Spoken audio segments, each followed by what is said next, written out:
Let's get this going. So, all kinds of shit, man. Let's start with this. So, somebody ordered a $360 jar of triage oil, and I wrapped that bitch so good. But they must have thrown that thing on a fucking airplane, and the goddamn altitude cracked the jar. And by the time it got to the guy, he said it was tiny little piece of glass. It was totally fucking destroyed. That's what he said. So I refunded him $360. And then I thought, you know what? He can reclaim almost all of that oil if he does it right. If he listens to me, I can tell him how to get all of it out with no glass at all. Real easy. Just melting it down. And then just, put it in a baking tray, melt it to just liquid, all the glass to one side, all the oil to the other, and just pour it off, and he's got it all. And, I refunded his money, and I realized, God damn it, man, he's got all of it, and you can get all the glass out of it. But at the same time, all of a sudden, he's not fucking texting me back, right? So, he's $360 up with a fucking big old jar of goddamn triage oil. And doesn't want to text me back now. But that aside, I did get insurance on that jar because it was $360 worth, and I'm filling out an insurance claim, and I'm gonna need him. I hope he. Oh, my phone just rang. I think I just heard it. God, was that a thing to say we're live? No, it wasn't. Wait, garbage. Yeah, it is. Oh, good. Yes. We're getting notifications. Excellent. Anyhow, I hope he fucking texts me back, man. When it comes to shit like that, it sucks to be ignored. So, I went out today in my Roxer, and I was working on the roof, and I got it all battened down really good, so I decided to take it for a spin. I took it for a spin. I was noticing all the garbage on the side of the road, and I was, I'm so bipolar now. I'm so fucking hyperactive that, hey, Bad Blue Jaws, I have absolutely, I don't give a fuck about, not picking up garbage anymore. It's weird. It's like, I remember how I felt about it. I was like, fuck these people. I'm not picking up their garbage. Fuck them. I'm not doing this anymore. And I'm driving down. I got so much energy in me. I'm like, fuck it. I'll take the dog for a walk down the side of the road, and I'll pick up all this garbage. It was one of those garbage runs that fills an entire large industrial-sized garbage bag. That's how much garbage these cunts have let fly out of the beds of their pickup trucks and have literally just thrown out of their vehicles like full bags of garbage on the side of the road.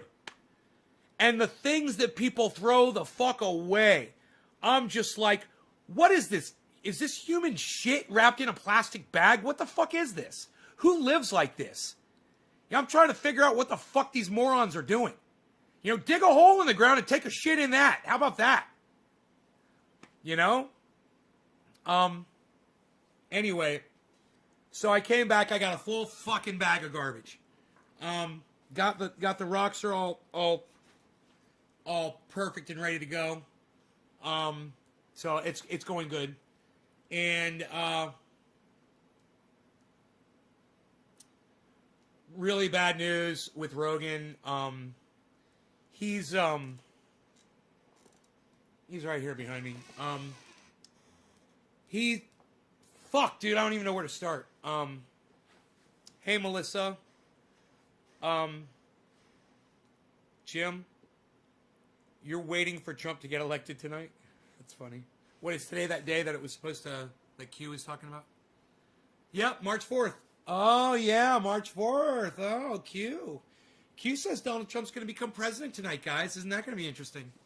So anyway, fuck Q. Fucking Q balls and flatheads. So,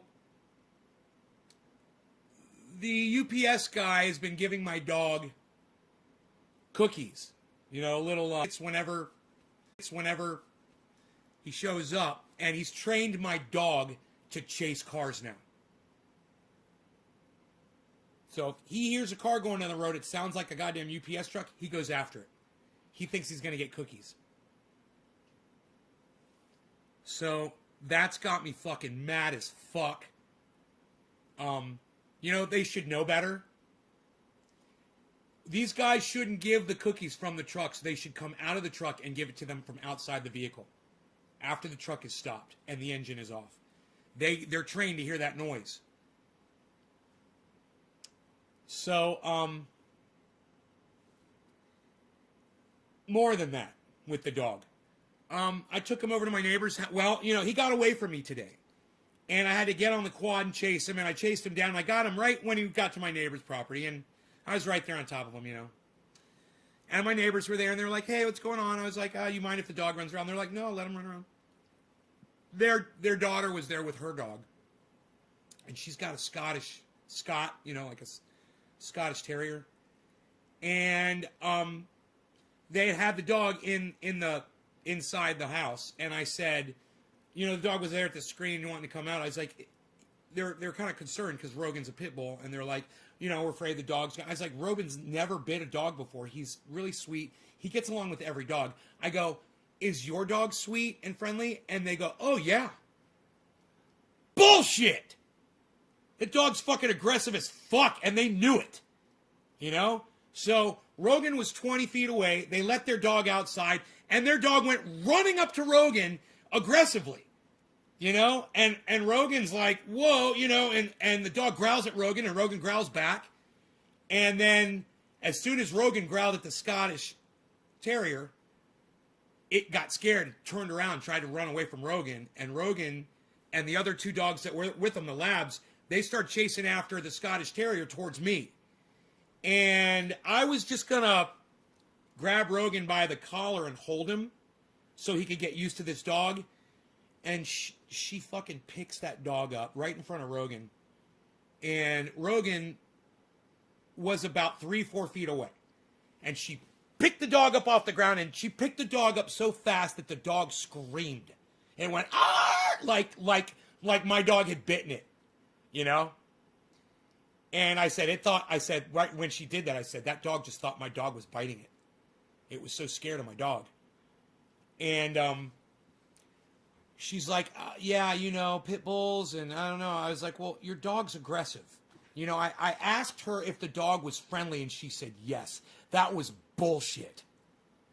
You know, she fucking looked me right in the eye, and she fucking lied to me. So, yeah, that happened. But even worse than that, Rogan's hair on the back of his neck stood straight up, and he wanted to kill that dog. And he was in kill mode. And he's never been like that with another dog ever. So this changes everything. Now he's dangerous, and he's changed within a week or two. He's chasing cars, and he's become aggressive towards other animals. Time to get a trainer, right? He is dangerous. He used to be so sweet and so easy. And because of this one incident, he has completely turned into an aggressive dog. You know, I always said, man, I hope another dog never bites him or whatever. It was just as bad when that dog growled at him. You know, he perceived that as an attack. And now he wants to kill that fucking dog. And I told her, I said, let these two dogs get to know each other. And she wouldn't. She wouldn't let her dog near mine. And I said, you've got to. I said, my dog gets away sometime. It happens. And your dog's going to be out here. He's going to kill that dog in 3 seconds. He's going to kill that dog, and he's going to rip it to shreds. And it's going to be really bad and really bloody. And I won't be able to stop it. They won't be able to stop it. And it's a big fucking cuck joke right now because everyone just wants to stand around and watch and do fucking nothing about it while we can do something about it. You know, right now is the time to stop it from ever happening. You know, a stitch in time saves your fucking Scottish Terrier from being fucking pulp on the goddamn street. And that's what's going to fucking happen. And then they're going to come after me because I've got a deadly dog. You know, I know these dogs have to get to know each other. I know dogs. You can't just keep them separated. They're going to fucking cross paths one day or the other. It's going to fucking happen.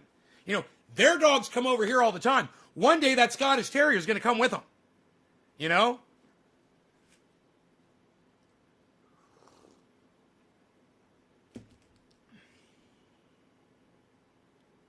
Right? You guys understand, right? They're instinctive to defend. Yeah, he doesn't even, he's not even defensive, bro. He just wants to kill shit now. It's totally in his, yeah, I could see it all along. I could see it, and I could see it. My buddy that built my pond, what a fucking story that guy can tell. I can't tell you guys the story on my podcast. It's a sick story. It's crazy. And he said that breed of dog, is trouble. He said, I know the bully. He says, and that breed of dog, he says they're killing machines. He says there's nothing that you can ever do to change that inside that dog's brain. He told me that. He said it's gonna grow up to become a killing machine. And I was looking at Rogan today, and he really is. He is like designed to destroy other animals. And that's what he wants to do. You know? Just get super firm with him. Don't be a Joe Exotic. If he'll bite you, you got to be ready to bite back, and then he knows you're tougher. He'll listen. If you can't train, there's a pro that can. Yeah, bro. Rogan is beyond my level of training expertise, and I trained. Did I call him? Yeah, Rogan. I trained Roscoe, and you guys, I trained Roscoe really good, but you can never train Roscoe not to attack another dog. I mean, he hated other dogs. He loves other dogs, man. He fucking loves it. He loves being social and seeing other dogs. He's wagging his tail and he fucking loves them. But if a dog growls at him, it's all off. All bets are off, and everything is now completely bizarro world. It's as soon as a dog gets aggressive with him, you can't do it. That's why I asked Mark not to get aggressive with my dog. That's why if friends come over, everyone thinks they beat on my fucking dog. And I'm like, don't do that. You know, don't be aggressive with my dog. You're training him that's how you're supposed to be with other things or people or whatever. You know, and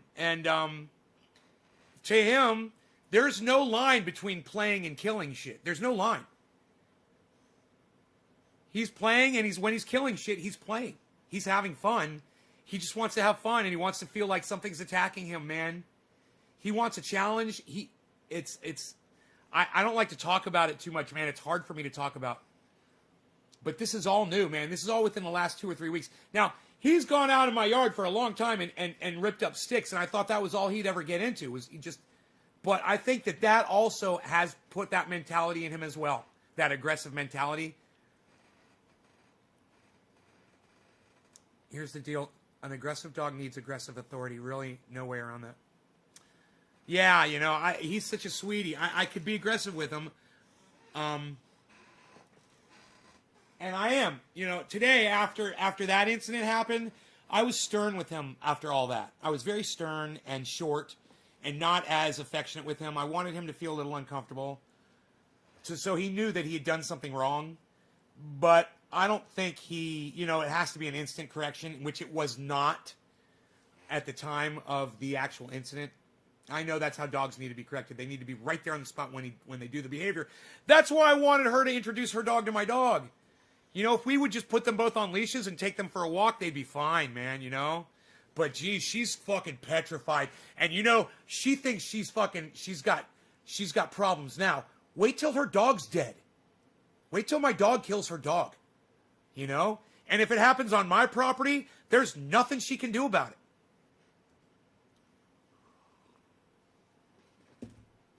You know, except, you know, she could call animal could come kill my dog, which probably they would do that. But that's it. You know? I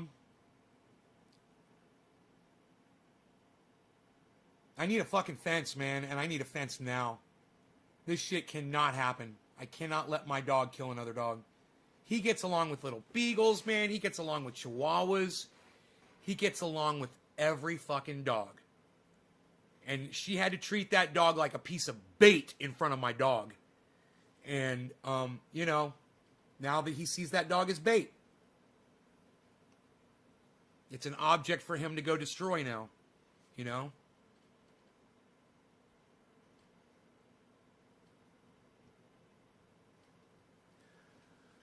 I had walked with my dog. Don't tell me my dog needs fucking exercise, Lisa, all right? I walked my dog fucking 3 or 4 miles today, all right? So, you know, exercise ain't going to do dick. I'll talk to a fucking professional because this isn't it. You know, walking this dog 3 times a day for miles doesn't do it, Lisa. Appreciate the you know, the attempt to counsel me, but you're wrong. All right, it's not gonna do it. This dog is way beyond fucking exercise to control what's in his blood, what's in his anatomy, what's in his genes, what he's been created to do. They literally created this breed to do this. You know, they found the most aggressive, capable beasts, and they crossbred them, and they came up with this. Ross, thank you, buddy. Thank you. Young King, you are blocked from my live stream.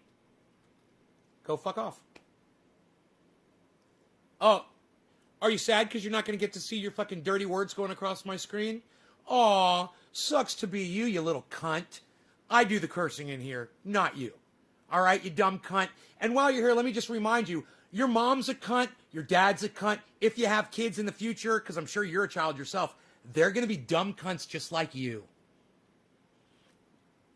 Buzz off. He's a damn dog. It's expected. Lucky you're not bleeding. I was bitten in the head by a fucking tiger.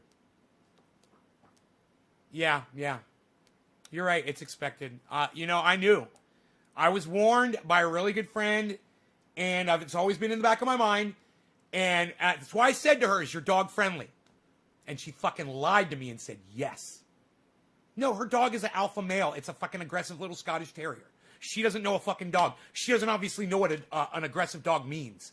You know, she thinks if a dog's that big, it can't be aggressive, I guess. You know, you ever seen a fucking Chihuahua before? They're the most goddamn aggressive dogs I've ever seen in my entire life. They're literally this big. And you don't know what the word aggressive means? I thought we were talking the same language. You know, it's like, Jesus, fuck. She's got a serious problem with reality. She's got a serious problem with denying facts that are right in her fucking face. Hey, your dog's aggressive, and the fact that you can't control your animal almost got your fucking dog killed today. One shake, man. One shake away from a dead dog.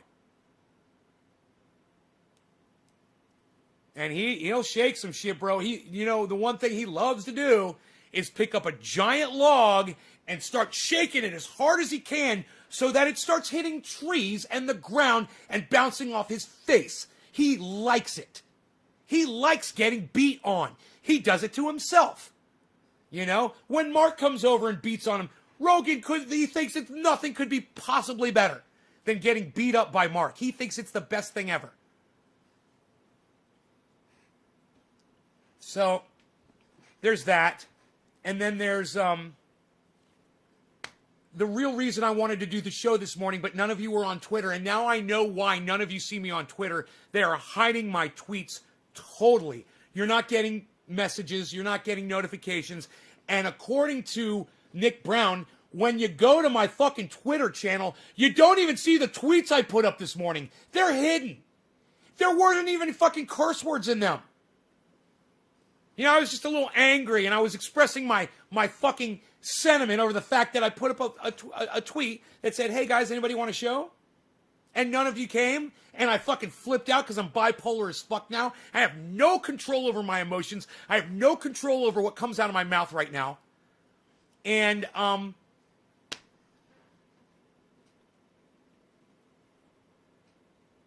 I lost my shit, man. I'm going to keep losing my shit. As long as I feel good like this, I can't stop. I feel like Trendy Nay all over again, man. Like Trendy Nay got reborn.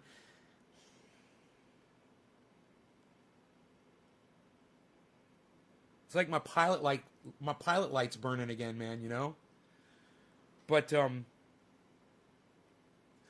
saw that garbage on the side of the road and I had to fucking pick it up.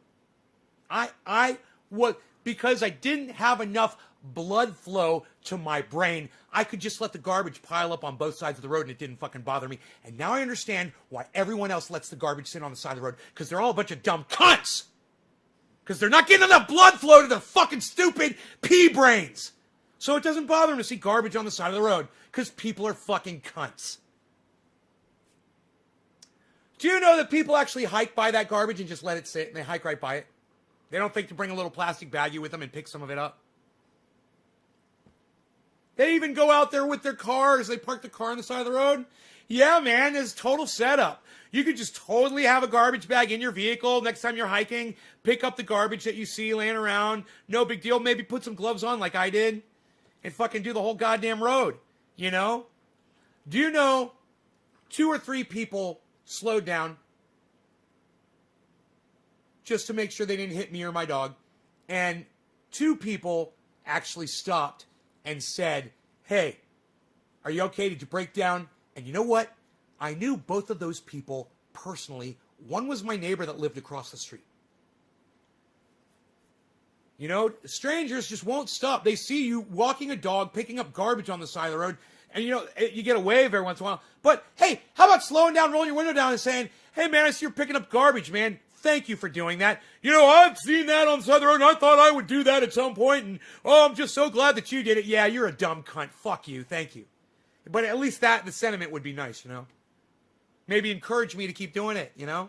Hey, but you guys don't give a fuck whether I'm picking up the garbage or not, do ya? That's why you don't thank me for it, because you don't give a fuck.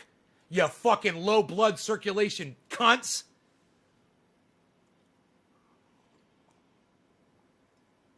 I hope all this makes sense to y'all. You know, you guys were used to me calming down and trying to be nice, and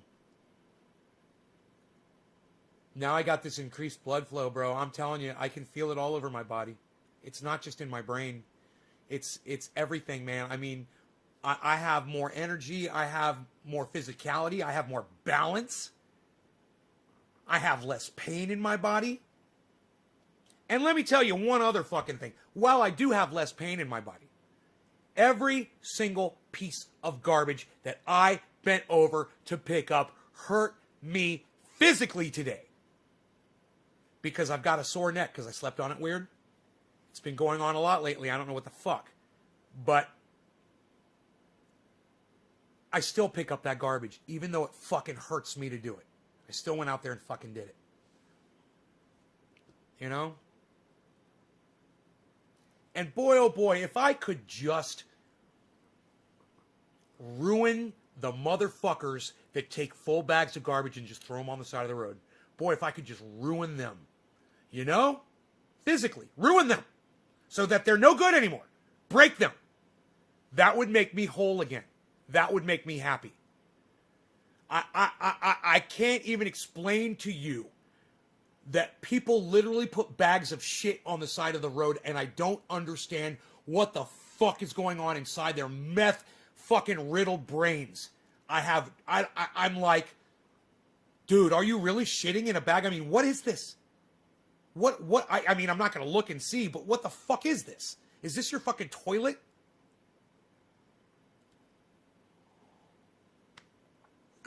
Wine bottles, beer. Oh, of course, wine bottles, beer bottles, and fucking all kinds of alcoholic, you know, beverage bottles, because, you know, alcoholics are fucking pieces of cunts too. And I'd like to eviscerate all of them as well. All of you drunk motherfuckers that throw your bottles out the window while you're driving down the road drinking. Man, if I could fucking catch one of you doing that shit. God, if I could just catch one person doing that. I don't know what the fuck I would do. You know, if I was in my Chevy, I might just push him off the ledge of a fucking road, man. I might just fucking get behind him and just push him right off a goddamn cliff and watch him go down the cliff. You know? The amount of rage that I'm feeling inside my body, like I didn't care before. And now the bipolarity, the multi-personality, the rage, everything, it's all back, man. And I can't even function normally anymore, man. I am so popping off right now. I don't know how to deal with this. It is like,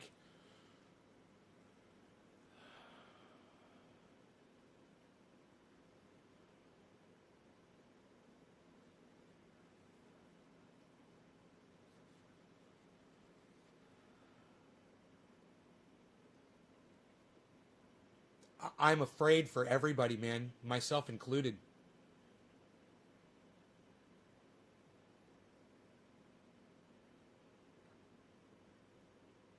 You know, I don't even want to do these shows anymore because I'm going to hurt you guys. You know?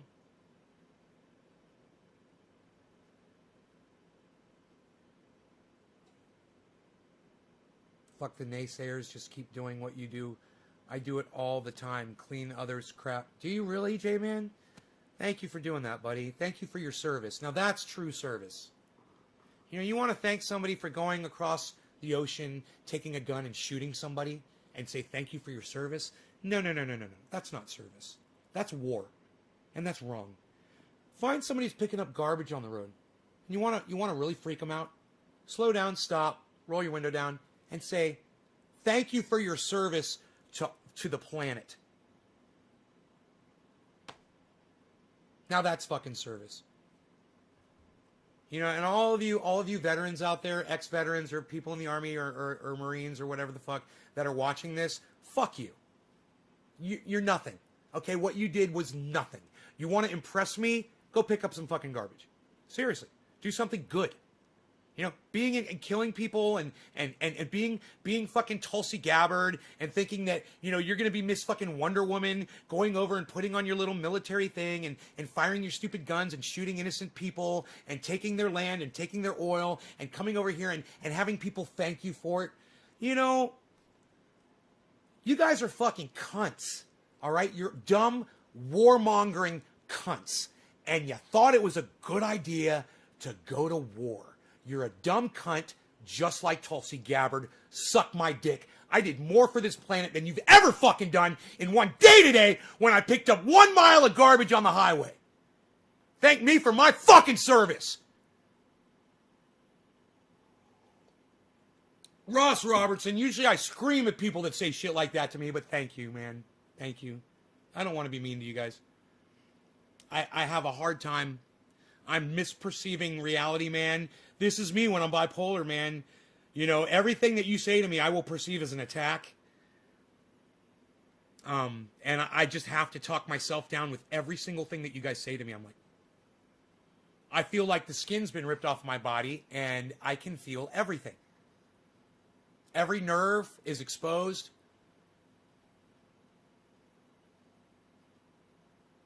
I always clean up my local river, and I've instilled this in my son. Luke, you're an awesome father. Thank you for doing that. Thank you for your service, Nate. You're welcome. J-Man, thank you for saying that. It's amazing just something like that, what it can do for me. It's just somebody in my audience giving me a little credit, giving me a little recognition. Thank you, man. Thank you for that. You know, usually when I go into a podcast, Graham's or Jimmy's, you know, the first thing I usually do, I go and I say hello to everybody, and then I say, I love these people. I usually put a heart. I say, I love you. I love this. I'll do a fucking super chat or whatever. I don't expect that from any of you at all. And it's not because you don't think you have money, but I just don't expect, I don't want the fucking super chats, and I don't want your fucking money. I'm a fucking millionaire. Trust me, I don't need your fucking change. So keep it to yourselves. But at the same time, you know, for you to take a moment to say something nice to me, it goes a long way. And I need your support, man. You know, this morning was a cry for help. And now I realize you couldn't hear my cries. Because thanks to Nick Brown, he fucking cleared my brain and made me remember that I am totally hidden on Twitter. What am I expecting? You guys, let's say you go to my Twitter account. You're not even going to see my fucking tweets, man. You know? They hide them. They literally hide them. And boy, oh boy, if I could find that motherfucker. You know, like that shit lips bitch. Oh boy, shit lips better hope that him and I never meet each other in person. Because I will gladly go to fucking prison over that motherfucker. And I know those are some harsh fucking words. But hey man, he's famous. So you talk all the shit you want about famous people. People come into my podcast and do it every day. I'm internet famous, so y'all can get away with it. I'm a public figure, and you guys can talk as much shit about me. You can come in here and say you want me to die, and I'm used to it, and I know, and blah, blah, blah, blah, blah. I'm a public figure, and ha, ha, ha, you're not. I get it. Shit lips. You better fucking hope I never meet you in person. Because I'm a psycho, man. I'm fucking psychotic now. And, man, the Kraken has been released. That's all I got to say. Oh, now, so we covered all that. Now, That wasn't what the show was going to be about. No, no, no. It wasn't going to be about my psychosis in relation to the way I treat people on my podcast. No, no, no, no. Are you guys ready? This is the show. And it's starting right now. So, before we start, let me see where this was a good intro. 30 minutes in, man. I haven't even smoked yet. And you can tell, man. What cunt, says Zane. Thank you, Zane. I love you. Before we start, let me just see if there's anybody watching. All right. And then I will ask you to share this if you haven't yet. I've got 3, 4, 5, 6, 7, plus 15, 22, plus 8, 30, plus 2, plus 1, 33, plus 3 more, 36. Well, I've got a show for you. This is going to be that kind of a talk that we have where you guys are glad that you listened.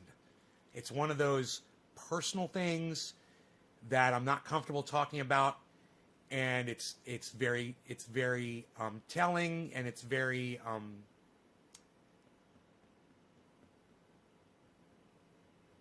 intriguing.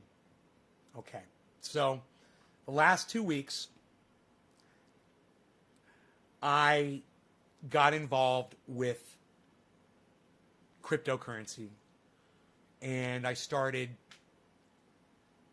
purchasing coins and stocks. And I told myself I was only going to, I couldn't litter personally either, bro. Let me tell you a little story about that, Mason. I was on the side of the road today, and there was a piece of styrofoam that I couldn't get. My hands were full, and I couldn't get it.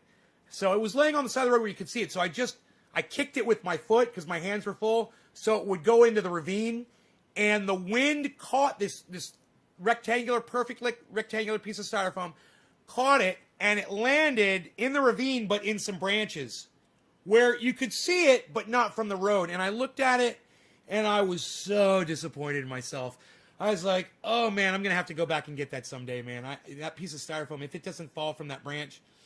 So, man, I couldn't even, even though I had my hands full of fucking garbage bag, I still felt bad about leaving one little piece of styrofoam behind, man, so I know exactly what you're talking about.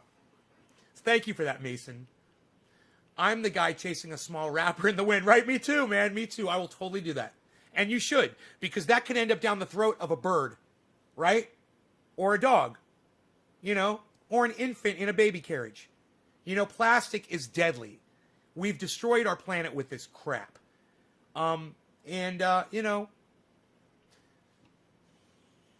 When the sun starts burning the surface of the earth and there's no longer humans on here, it's going to burn all the plastic away too. So I'm thankful for that. There will one day, actually it won't be a day, but at some point in time, not even time, but at some point, our disgusting carbon footprint will be erased forever from this universe, as it should be. We are a blot on the clean paper that this universe was. We shouldn't be here. And I wouldn't be surprised if there wasn't anybody else anywhere in the universe, and we were just some giant fucking mistake that occurred. And after we're gone, it just goes back. It burns the earth up to a tiny little ash, and it floats off into space, and it goes back to the way it should be, without us fucking it all up. So anyway, you guys, if you're going to share this video, now would be the time. Right now. Now's the time to share it. Now's when I'm going to start this talk, and it's going to be riveting. I promise you that. Who is my first digit drop today? Megzy! I haven't seen you forever, Megzy. Thank you, Megsy. Megsy. Cheers, Megsy. And we'll call this one 420 in Newfoundland. Cheers.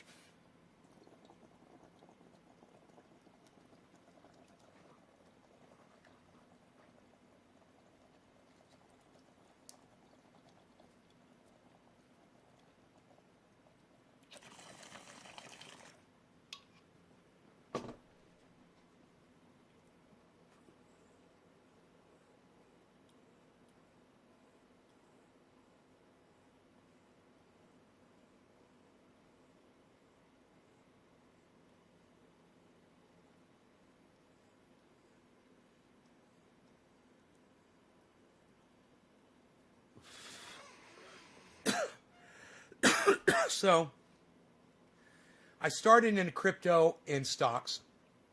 It was, the 16th, 17th, something like that, February. And I said, I'm only going to withdraw the amount of money. You guys have all heard this story, but it's going to get way intense. I'm only going to withdraw the amount of money that I hear you're only supposed to take out if you want to get into this sort of thing. And I did a little research, and what people were saying was anywhere from 15 to 25%, 10 to 25% of your total liquidity should go in. That way, if you lose everything, you still have 75% of your liquidity left to cover taxes and expenses and everything. Mac Hart, thank you, and I loved your video. Thank you so much for putting that video up. Loved it. Loved it. More of that. Thank you. More of that, please. And if you want financial compensation for those videos, Mac Hart, let me know. Let me know how much you want. She's made a channel. It's called, I believe it's called Clippings from the Garden. Check out the channel, guys. I shared it on Twitter. I know you guys can't see it on Twitter. Mac Hard is visible on Twitter, though. So look for Mac Hard. It's MACHARDE. It's all one word. She's hard to find, too. She's hidden as well. You have to type in almost her entire name before it comes up. MACHARDE. So, yeah, 7% to hedge is good, right? So, I had that figure 25% in my mind. Because I'm a drug addict. I'm an addict. They don't just call you a drug addict. When you go away to rehab, which I did, I was in rehab for, I think, close to a year. It was like 9 months or something like that. It was a very long time. I was in drug rehab. You guys might not know that about me, but we can have that discussion another day. And when I was in rehab, I learned that addiction goes, it can be applied to almost anything. Joe Rogan does a really good discussion about it. He talks about cheeseburgers. He's like, you can be addicted to cheeseburgers. They can ruin you. You could die. If you're addicted to McDonald's, you can fucking die. And he's right. You can be addicted to going outside and picking up garbage. What a fantastic addiction. It can be dangerous. You can get hit by a car. You have to be careful. When you hear cars coming, man, you know what? I made a mistake today. There was a car coming around a corner, and I was working on my Jeep. And I was off the road. I was safe. But it was a curve. And at one point, when the car came around the curve, his car was pointed right at me. And then he just had to take the turn and then, But there was nothing to stop him from hitting me except for him doing this with the steering wheel. And I thought, God damn it, man. I was standing there with my dog, and I didn't even realize it till after he went by me because I looked right at him. I thought, man, he could have been getting a text. He could have been smoking a cigarette, dropped the cigarette. This has happened before to somebody I knew. Dropped the cigarette on the floor of their car and looked down to try to pick it up. And to all you people that smoke cigarettes, fuck you! I fucking hate you all! Suck my dick! I fucking hate you! I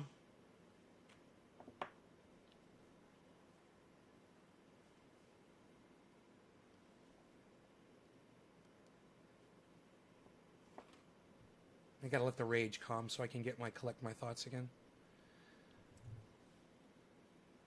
And I thought, man, I literally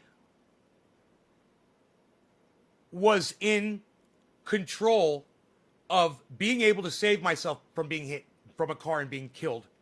And all I had to do was take a couple of steps to the left or right to be safe.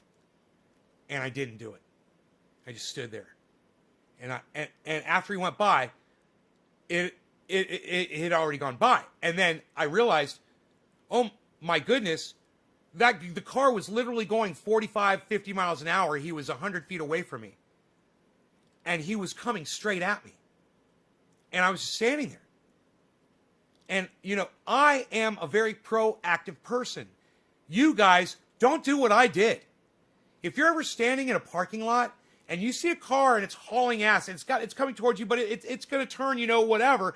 But in your mind, if you're looking that car is literally in a straight line with you, imagine the driver has a fucking stroke, a heart attack, blacks out, is yelling at their girlfriend, drops a cigarette, is texting someone, is looking at some girl's ass on the side of the road, is dealing with their dog in the back seat, and you could be dead. Be proactive. Don't be me. Don't just stand there and act like, don't let your life be in somebody else's fucking hands. Again, I will repeat this. Don't ever trust a stranger with your fucking lives. I did today. And it was one of the dumbest things I've ever done in my entire life. That guy could have been on meth. You know? That guy could have been a guy that fucking hates me. That wants me dead. Can you imagine that? Oh, man, I didn't even see him. Oh, sucks, man. Yeah, killed him and his dog. Can you imagine that?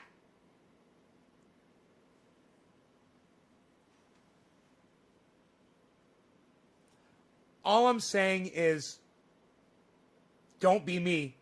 The way I was standing there watching a car come straight at me at 45, 50 miles an hour around a turn and thinking that I was okay because there was a human being at the wheel. Human beings are the ones that leave their feces on the sides of the road for other people to pick up. People are garbage. They're no better than the garbage I was picking up on the sides of the road today.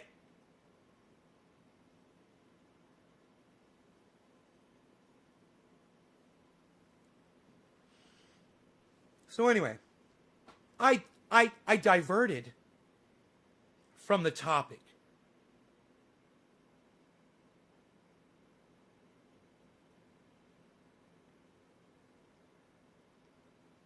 So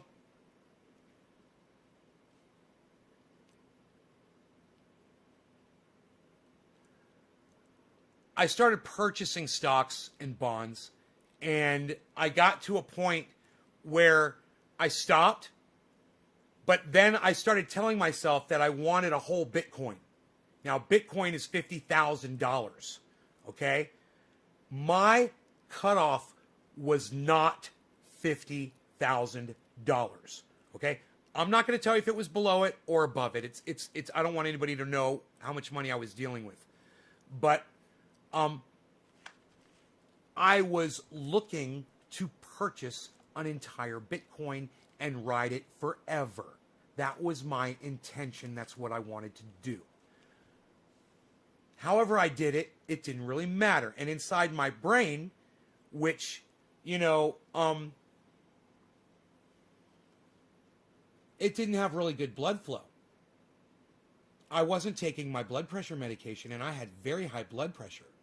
And, you know, what that means is that your brain doesn't work normally, okay? Now, for me and for y'all, it was actually a pleasant thing. You know, the last month or so has been very I know I've blown up here and there, but it was always for a good reason, and it was very, very well controlled, used for entertainment purposes only. And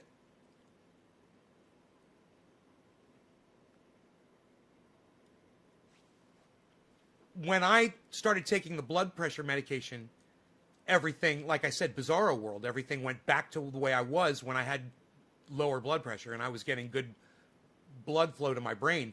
But when I'm getting good blood flow to my brain is going on overdrive. And as you can see right now, I can't even fucking talk. You know, it makes me crazy right now when I hear myself trying to talk right now because I can't even say the fucking words. It drives my sister crazy too when I'm talking to her. Oh my God, you know, I'm trying to talk to my sister and I'm having a bipolar attack trying to talk to my sister and she's rolling her eyes and looking away. It fucking hurts my feelings. She has no idea. But So I'm going through these multiple personality, bipolar, and anybody out there that tells you bipolarity is bullshit, suck my dick. You know what? Your mom can eat my fucking taint. Fuck your whole family. Okay? That's how I feel about you. It's a thing. I'm diagnosed. I've suffered from it my whole life. It's ruined my fucking life, but it's made my life beautiful and amazing. And, you know, it's a love-hate thing, and it's like, most people like me die when they're fucking 26, 27 years old. You know? But I was too smart for that. I got saved just about that time, man. That's how old I was. I was addicted to crack. I was addicted to cocaine. I should be dead, man. Somebody tried to pull me the back out of a fucking pickup truck, dude. I kicked somebody in the chin, and he landed. Oh, the truck was going 35, 40 miles an hour, and he fucking landed, hit his head on cement. Dude, I have been in the craziest situations. You guys can't even believe the situations I've been in. I shouldn't be alive. And, you know, luckily for me, I wasn't musically talented enough to die at 27 years old. I'm just good enough to live a long time. You know, I'm not a virtuoso, man. Virtuosos fucking die. They die young. But I saw that shit coming, man. I wanted to live. And, man, if I wish I could remember the moment of clarity that I had with cocaine.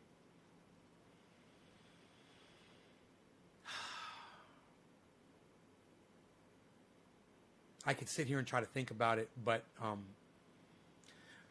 you know, I was hiding under a stairway. That's what it was. That was the moment of clarity. That was the moment. That was what you would want to call hitting bottom and realizing that you've had enough and you can't take it anymore and you don't want to die and you're willing to do anything to feel better. And I was willing to quit snorting cocaine. And what happened was the police were looking for me, and somebody called me on the phone and said, the cops are here. They're coming up. And they're looking for you. And I hung up the phone, and because I was in a 3-story apartment complex at the 3rd floor.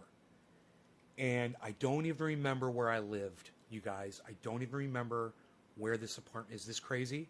If I thought about it, it'd probably come to me. But anyway, I don't want to think about it.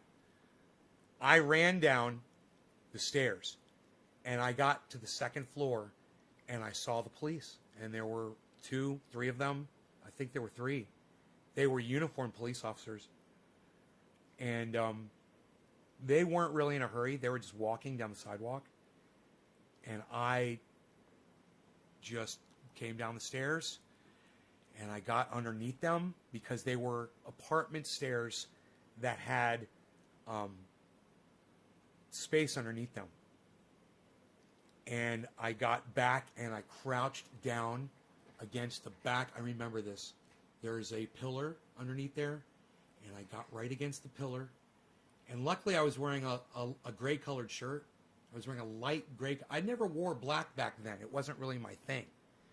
You know, I had a like a athletic gray shirt on and blue jeans, and I shrunk down, and I remember I crouched down, and I put my knees and my butt down to the ground, and I crouched all the way down. I had long hair back then too, you know. And I was worried they were going to see my hair. And I remember I went like that with my hair, and I flipped it over. And right when I flipped it over, I looked over, and I made fucking eye contact with one of the fucking police officers as they were coming up the stairs to go to my apartment to arrest me. We fucking locked eyes, and they walked up. And that fucking one of them police officers knew I was under there, and he let me fucking get away. You know?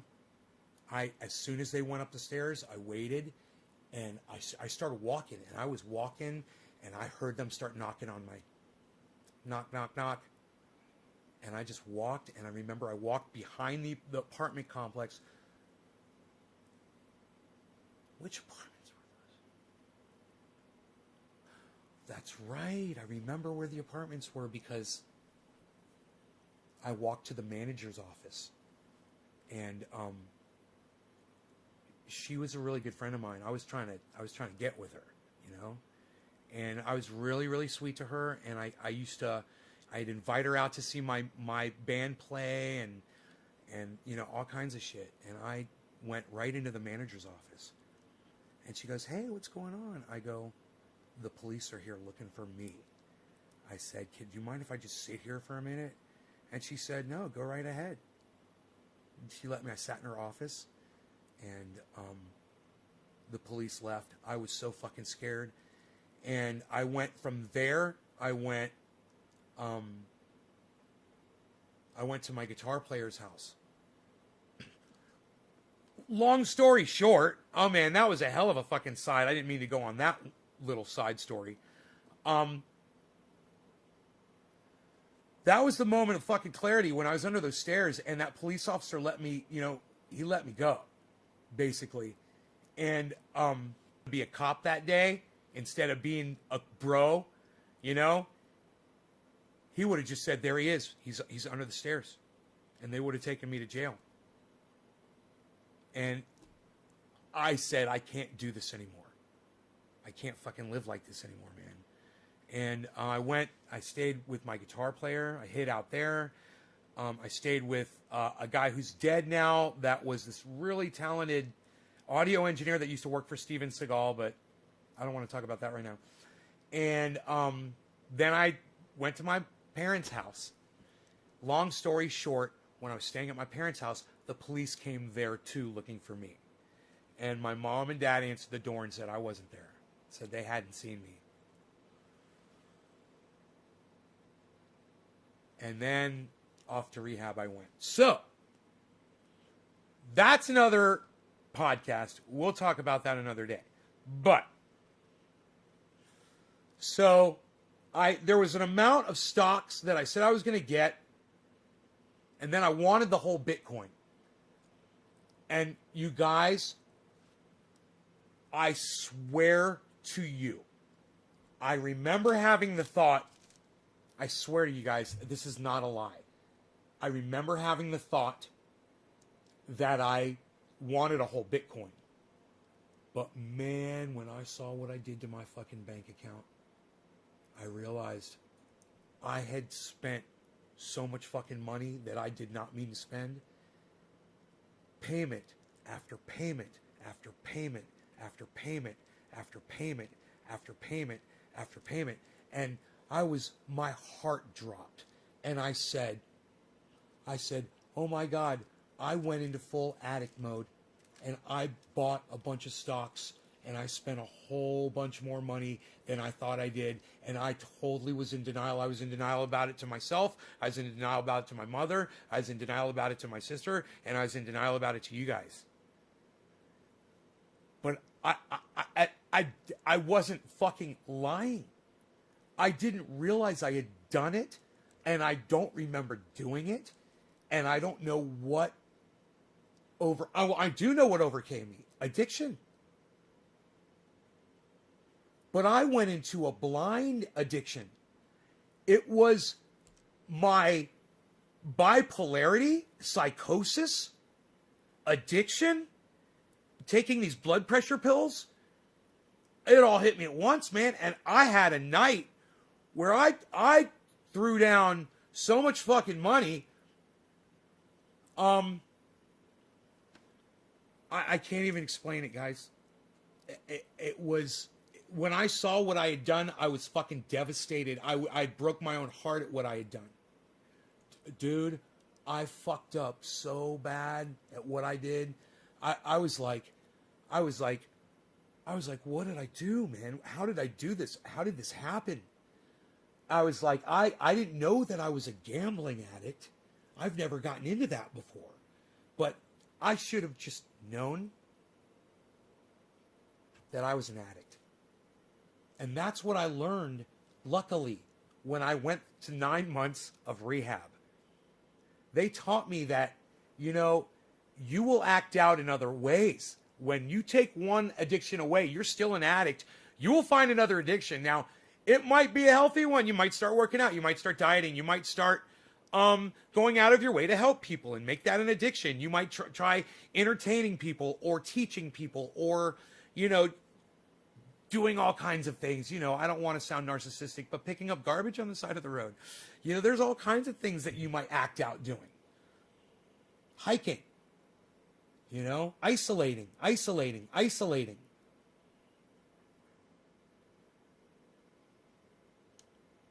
And I have no one to blame but myself. And there's light at the end of the tunnel here, guys, and there's really good news. So here's what it is. The first thing is, there were a whole bunch of other transactions that didn't go through. When I first looked at them, it looked really bad. It looked so bad. You guys, thousands and thousands and thousands and thousands and thousands of dollars. It was pretty bad. What I realized was a lot of those were returned fees because I guess I was trying like drunk. Yeah, I was like drunk, bro. It was like I was drunk. And I wrote it all down. And you know how I'd been tracking y'all guys? You guys know I'd been writing it all down? I hadn't written down any of these. I didn't understand what I had done. The only place I was tracking it was on the apps, you know? I wasn't looking at the bank account. They're two different things, man. You know? I found out that at some point during my psychosis, I got a hold of another credit card. And I started using a credit card.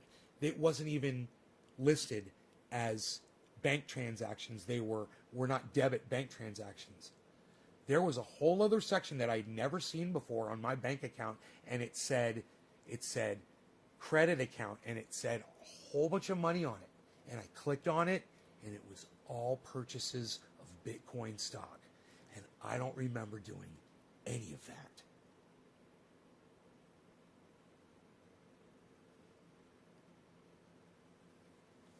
Hey, Robert Mulligan, what's up, brother? How are you, man?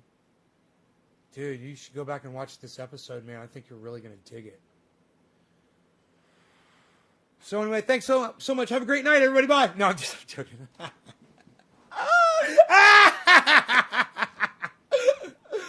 So, Robert knows that I'm a drug addict. Robert knows that I'm an addict. He's a friend. He's a good friend. He knows some of my history. I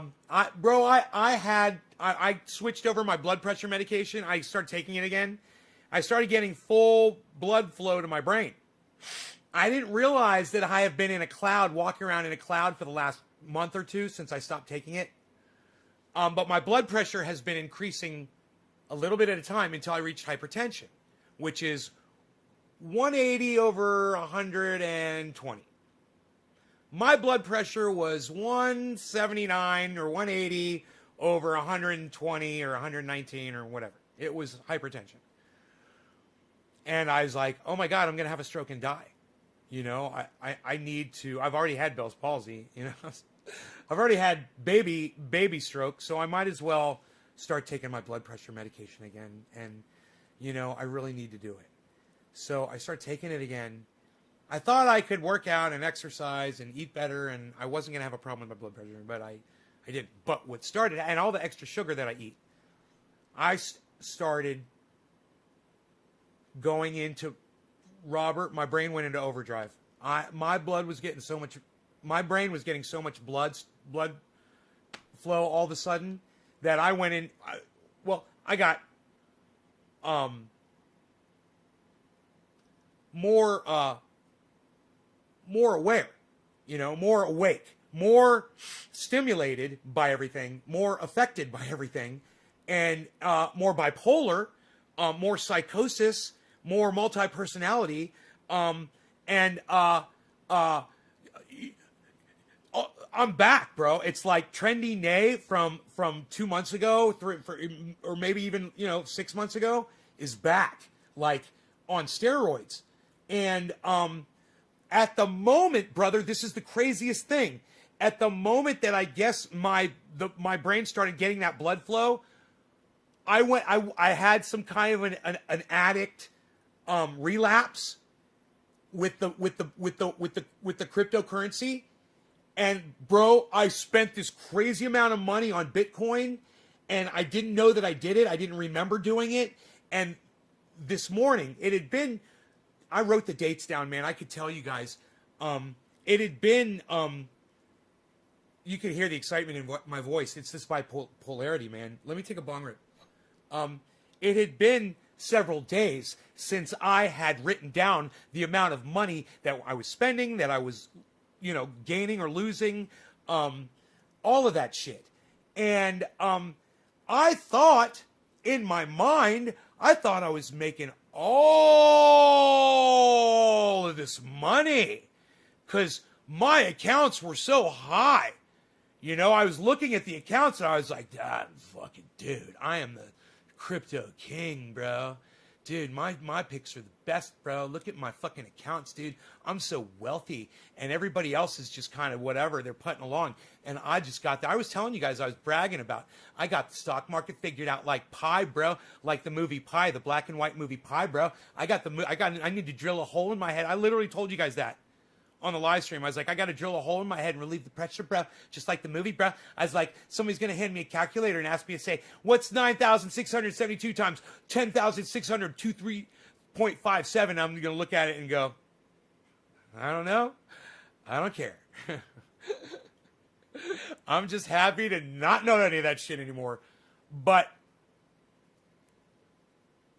I went from that, right, being able to understand numbers and all that shit, to not being able to even recognize what a fucking number is anymore. I can't do numbers anymore. I can't even look at numbers. Numbers don't make it. I call them lumbers. I can't even look at a number and tell you what fucking number it is anymore. You guys have been putting numbers. Seriously, you guys have been dropping digits. Oh, it was such a good idea. I came up with that idea when I had low blood flow to my brain, and I could recognize a number. I would see a number. My brain sees numbers and ignores them now, and I have to scroll back up, and I will. Don't worry, I'm going to scroll up. I'm bipolar as fuck. I will find your digits. We're going to do the digits. I just don't see them when you post them. Megsy, we did. Karen McDonald, we're going to do it. Bong rip for 420. Cheers to you. Cheers. 1 means nothing, and lol ... 1 means nothing to me at all. The digits are 3, 5, and 7. Don't piss me off, Jay. I was loving on you before. Don't ruin our thing, man. We have this whole thing going. Oh, God, man. All right. Cheers, everybody.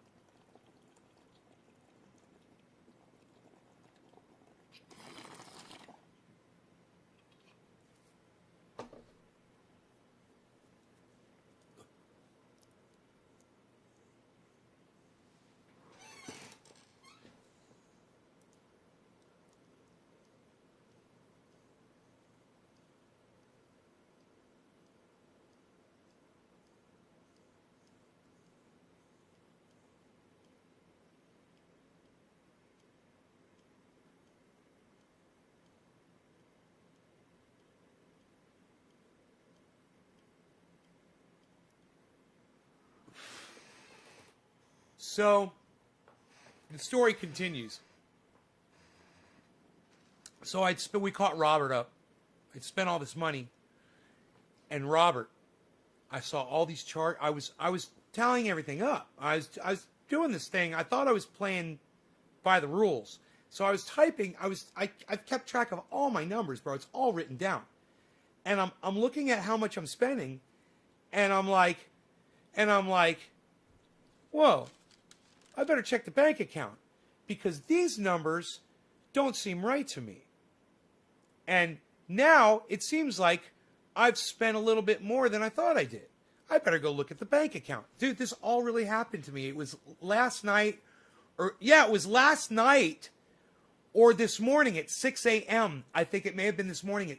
I've got it written down. I've got the time written down. I can literally tell you what time.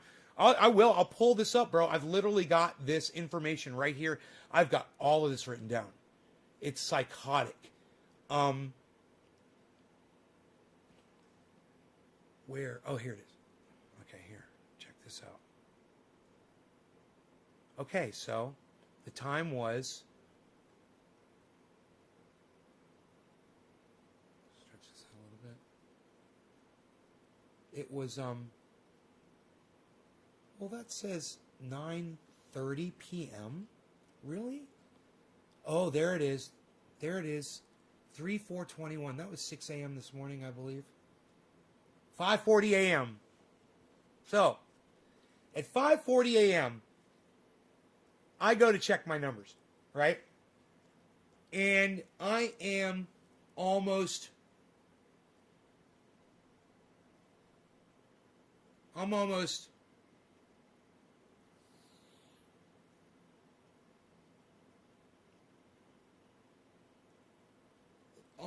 $300, $226,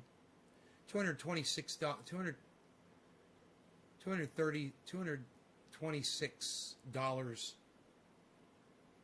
down on my balance. And I'm looking at my balance and I'm like, how much did I spend? Right? Because my balance is fucking not as much as what I thought I had taken out of the bank. And I was like, wait, last I checked the balance in the account, how much money did I have when I started? And I'm looking at my balance and it looks like there's $20,000 missing at the balance of what I'm making. So I'm like, that doesn't make sense to me. I'll pull up the bank account and I'll figure this out. I pull up the bank account, I start going through figures, and at the top I see all of these charges. $1,000, $1,000, $1,000, $1,000, $1,000, $1,000, $1,054, $1,060, $1,027, $1,038, $1,042, $1,050, $987, $970, $900, and I'm like, what is all of this? And I'm like, what did I do? What is going on here? And at the time, I can't remember any of it. This at 5:40 a.m. this morning. Okay, that's when this happened. It was March 4th. It was today. It was 5:40 this morning. It was 12 hours ago. I was sitting right here in this chair, and I was typing the numbers, and I was looking at them, and I was like, oh my God. I was like, I don't understand what I did. I was like, I must have done this. The first thing I thought was, is somebody ripping me off? I was like, and then I was like, no. I was like, I thought about the security involved in doing this. And I was like, absolutely not. That wasn't even a concern, right?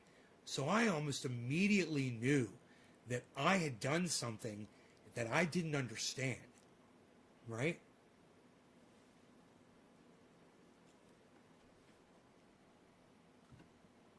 Right, ABC, you're right. I know, you're right.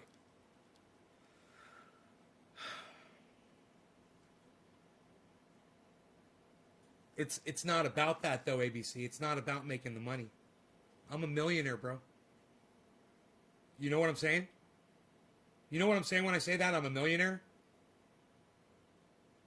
You know what that means when I say that? That means I'm a millionaire. I literally am one of those people.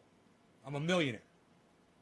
So I don't give a fuck about making money off of this shit at all. It doesn't mean anything to me. That's not what this is about. See, you're a fucking addict just like me. You're thinking just like me. luckily I talked to my sister yesterday. I don't know if I told you guys this yesterday. I said, I need to talk to somebody. I said, oh, right. I did say it on the live stream. Who remembers me saying, I need a psychotherapist, a psychologist, and a stockbroker, somebody who's all of those things, and I need help, and I need it quick. Something was going on, and I wasn't sure what, but I called my sister. I talked to her, and I told her what was going on, and she said to me, and I was like, you know, it rang true finally. I understand that, and I was like, okay, I'll do it. I'll do $1,000. I'll take $1,000 out. You know, I'll just start and put it back in the bank. And you know, it has nothing to do with the fucking money, okay? Don't worry about that shit. It's got to do with me going into full addiction and being out of control and not being able to stop something.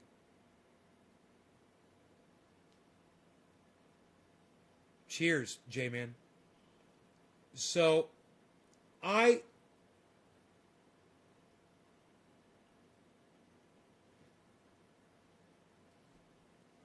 was looking through the account numbers, and then I saw a couple of those. There were a bunch of thousands, and a couple of them not, you know, were reverse charges. And I was like, okay, so not all of these money that I fucking threw out there, right? But then I saw this really big figure below in another account that I had never seen before on my bill ever. And I'm going to tell you why. Because I always use a debit card. If I needed to use anything to withdraw from my bank, I always want to directly withdraw the cash. I never want to put it on credit. Because I don't want to pay fucking interest rates. I don't want to forget about it. So I don't use that. You know? So I've got a credit card for my checking account. Right? And unbeknownst to me, I had grabbed that credit card and I started buying Bitcoin. And I don't remember doing it. I don't remember where I was. I don't remember how I was doing it, but I was fucking doing it. And it was bad.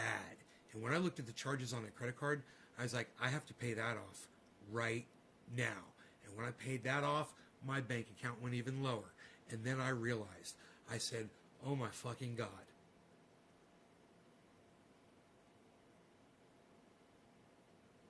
And then I started moving money back in. I started learning how to do it. I was like, I got to take this money, I got to put it back into the fucking... I've got a problem. I'm a dirty fucking addict, and I've always known that I was, but you know, I always try to stay addicted to healthy things like podcasting. You know, like picking up garbage on the side of the road, like walking with my doggy. You know, like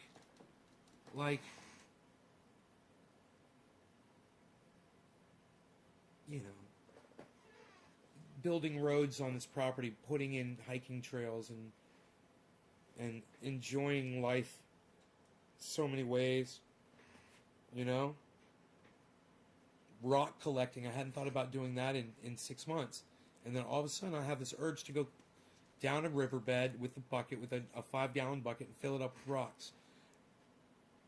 Go set it down, and go down that riverbed and fill up another 5-gallon bucket with rocks. And then walk back to my truck with 2 5-gallon buckets full of rocks and go put them in the fucking bed and drive home and go start placing them around my house. I haven't felt like doing that in a long time. And now I want to do that shit. It'd be so much fun. I fucking love rocks. We've got the most gorgeous rocks around out here. So, in fact, we've got every mineral in this county. Every mineral that's in existence. You can find it right here in this county. So, there's gold mines out here and shit. So, the story continues. Now that everybody's all caught up, I started transferring money, and I started keeping track of how much money I'm transferring. And remember, you guys, I told you I was going to have a cap, and I was going to set a cap on each one of my accounts. And as I went over each cap on each account, I would take that money out, right? Until I put all the money that I took out of the account back in it. It's going to take a while, you know? It's going to take a while. And, you know, the way I was looking at it this morning, one of my accounts just kept kicking cash out. And, you know, just to try to get out of this, I haven't checked the market at all today. I haven't looked at anything. I haven't talked to anybody about it, and I haven't looked at my phone to check it. And then I was going through my messages, like right before this live stream, and I saw all of the messages that come through from all the cryptos and shit. So-and-so is up, so-and-so is down, so-and-so is up, and so-and-so is down. And I was just like, wow, you know, I did see one. I saw fucking, God, and I was like, Engine. I saw that. And it registered in my head. I was like, wow, fucking Engine dropped way down. I got a little bit of that, but Engine was way up. So I was fucking, that was one of the ones that I was selling. Because it was fucking plus 30. I think Engine got over, it was like almost plus 50%, guys, Engine. And I was like, oh my God, man. I did that right. So anyhow, what I really need to do is as to not be addicted or anything, but I need to take the money out, you know, as it accrues in there. And I know it can compound, and I'll end up with more if I leave it. But I gotta stay true. I gotta get back down to the number that I said I would at least, you know, and then put all that back in too, you know. But I'm sure that I'm still way over that amount. I don't know. And you know what? I never figured how much of my liquidity I've taken out. I never did the goddamn math. I thought it was gonna be fucking easy, man. I thought I know how much liquid I got. I'll just fucking do it like I do a dollar bill. I'll break it up in 4 quarters and just see how it relates to that. You know, is it a quarter of it? Is it half of it? Oh, it's somewhere around there. What? Break it down into fifths, or can I do it in thirds? It's pretty easy for me to figure something out like that. You know, 1/6. That's what it should have been. It wasn't. I'm sure of that. I'm not that fucking wealthy. And I was like, liquid, guys, liquid. Remember, I'm a millionaire, but I don't have that fucking liquid. So, hey, all you guys that are going to kidnap me and shit, I can't. I've got property and shit. I own real estate. That's where the majority of my millionaire is. It's in my real estate. Tied up in real estate. But I have a very fair amount of liquid. It's fair, and it was enough to get myself into addiction mode, you know, and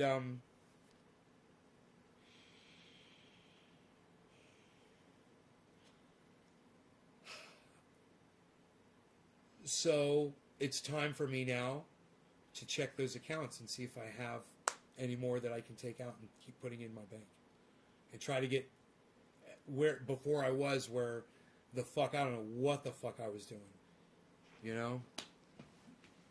Oh,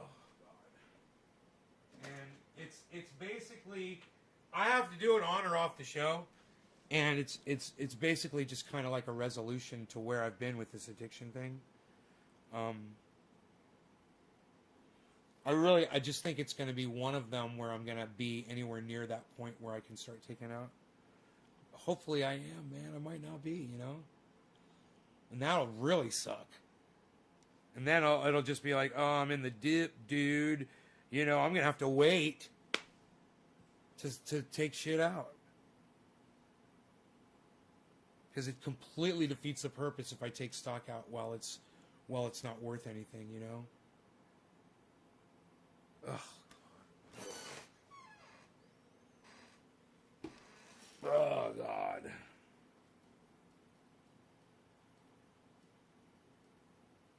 Yeah, I didn't want to see that. That's not what I wanted to see. Alright, let's check this other one. It's not gonna, These aren't going to be anywhere near where they need to be. So I could just put my phone away and forget about this probably for a few days. So at least somebody comes in and says, yo, Nay, fucking something's blasting that I have a lot of, and I'll be able to withdraw some. Oh, that's not so bad. Wow, okay, cool, man. Alright, well, let's check the fucking stock ones, too. Oh, not that one. I don't need to look at that one. This one. Let's look at this one.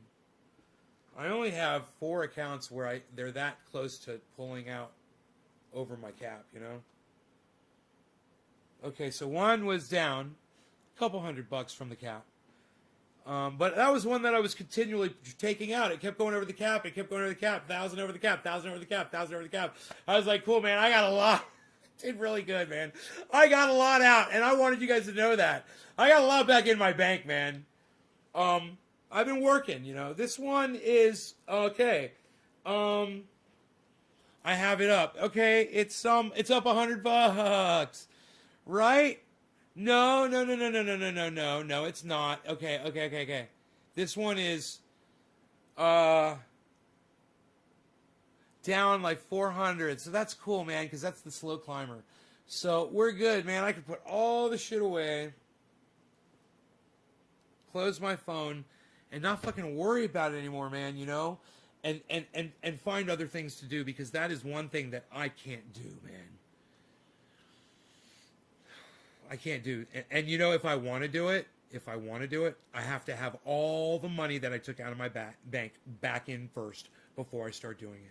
I absolutely will not do this. I refuse to. So, you know, I'm going to hit the cap on 3 of those or 4 of those pretty soon, man. Again. And I'll be drawing money out and drawing money out and drawing money out and just keeping them at those caps. And as I do that, all the other ones that are lower and nowhere near the caps, they're going to rise up near their caps too. And then, you know, it's just going to be pulling profit eventually. But I won't be pulling my cash out of the bank. It has nothing to do with my money, and it has everything to do with the fact that I lost total control. Dude, I blacked out. I fucking blacked out. What?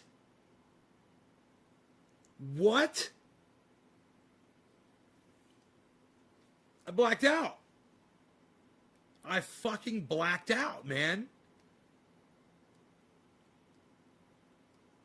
I have so much tension right now in my neck from just thinking about that.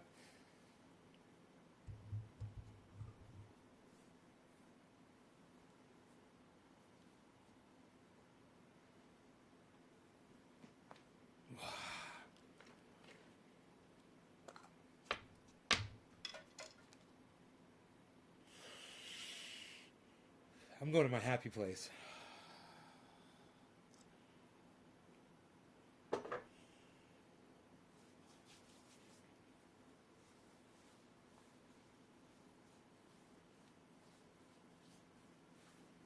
Both sides. Just true stress tension.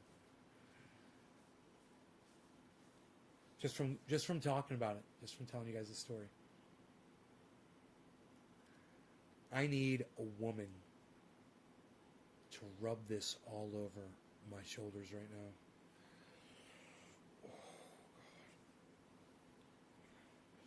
Oh, man. I'm a little sore from picking up garbage today, too. So anyway, I hope you guys liked that anecdote, that little anecdote that I just shared with you. And I hope that you guys consider accepting my greatest and most sincere apologies for my behavior this morning.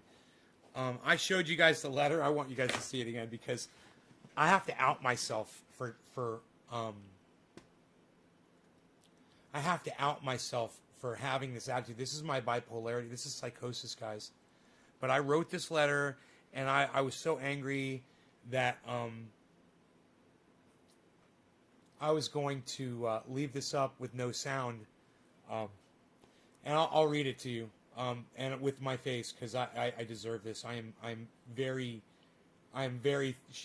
shameful. I feel very shameful about this. But so accept my apologies before I read it to you. I'm sorry that I'm doing this. I am having a problem, but I am sorry, guys.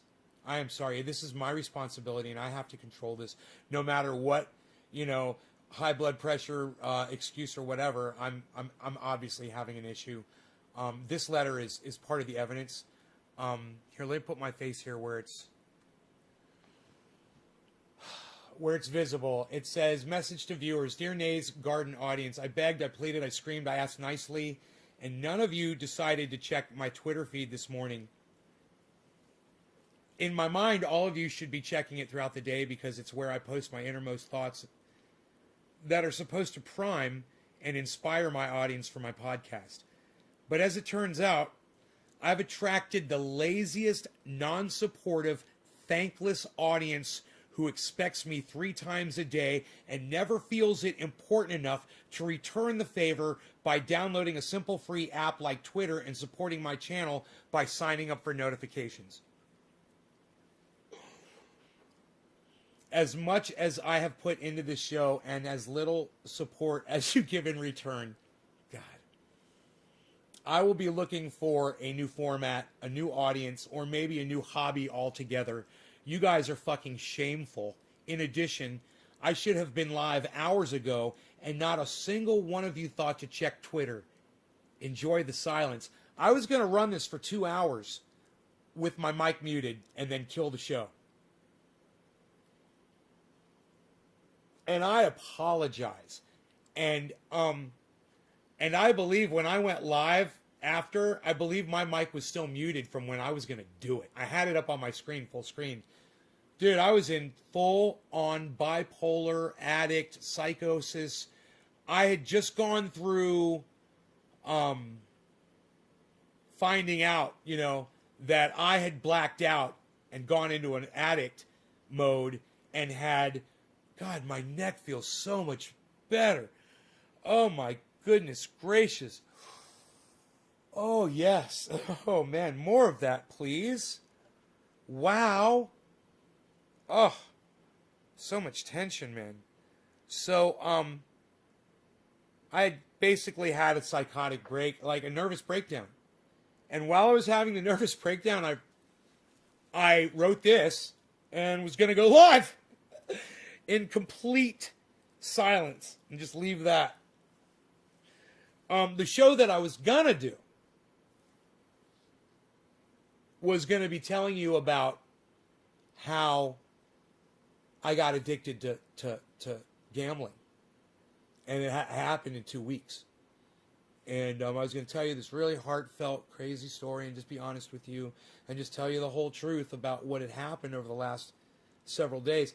And the best part about it is, I always keep it real with you guys. There's no holding back from me.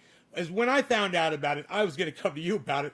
I literally blacked out. I mean, that's not me trying to lie or anything. I was just as shocked as some of you probably are hearing the story. I gotta tell you, it's got to be one of the greatest uploads ever that I've ever done on any of my channels. This one right now. And what is it? It's March 4th, the evening show. We're going to go through 7/10. So it's the 7/10 March 4th show, 2021. Remember this date. I know being real and being honest is great. My audience digs it. I knew you guys were going to dig this. I feel sick in the pit of my stomach, but this was just something that I had disappointed myself on. But while I'm disappointed, I'm more like kind of shocked and perplexed because I don't remember doing it. But I'm scared. I'm scared. I'm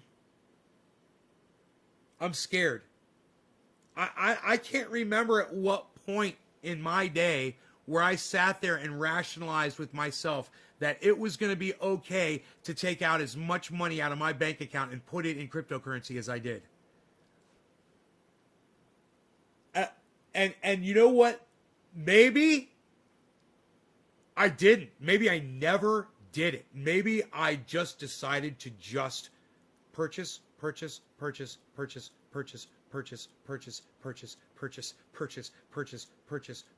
This isn't an exaggeration.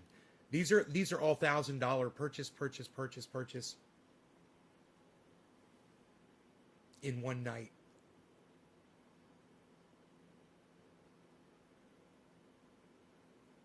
And I had already spent a lot of money. You know? So I was so shocked. And I didn't feel as shameful about it as I feel about after I wrote this shit. At the point that I outed myself, I was like, wow, you guys are going to really dig this story. This is interesting as fuck. Expensive lesson? How so? How's it an expensive... ABC, how's it an expensive lesson? Explain that one.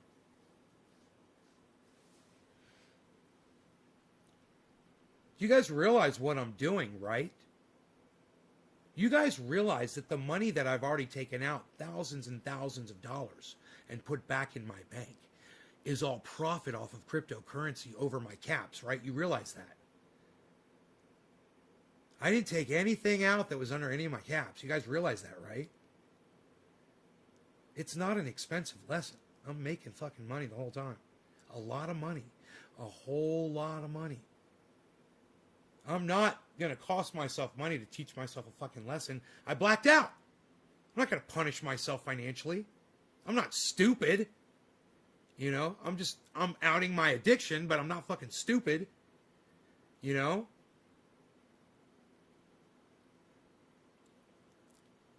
Dollar cost average a little bit slower. What? What are you talking about? This was the plan all along. Do you not realize this? Okay, let me explain something to ABC. You obviously don't know what I'm doing or how I've done any of this or how I addressed the situation.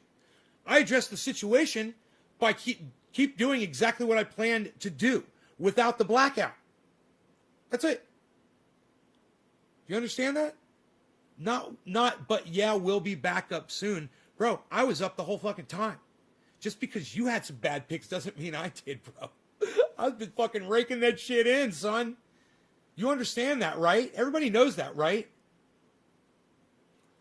I thought that I lost money. So I made sure to only take profit out from stocks that were way up. Now hear me out. When I took the money out of those coins and I put them back in my bank account, they were fucking blasting way in the green, every single one of them. I was making profit off of every dollar that I was putting back in the bank. It's all profit. And that was the plan all along. When I was going to hit my caps, I was going to take the money out. Only difference is I had this fucking blackout and I put a whole bunch more money in. All that did was push me closer to my fucking caps. Profit. Do you understand now, ABC? Did I get it? Did I explain it to you now? Like I said, I'm an addict, but I'm not fucking stupid, and I'm not going to punish myself financially. I think I already said it exactly like that, because that's exactly what I want to fucking say. Am I right? Can you overdub those over the top of each other? I don't know. Probably.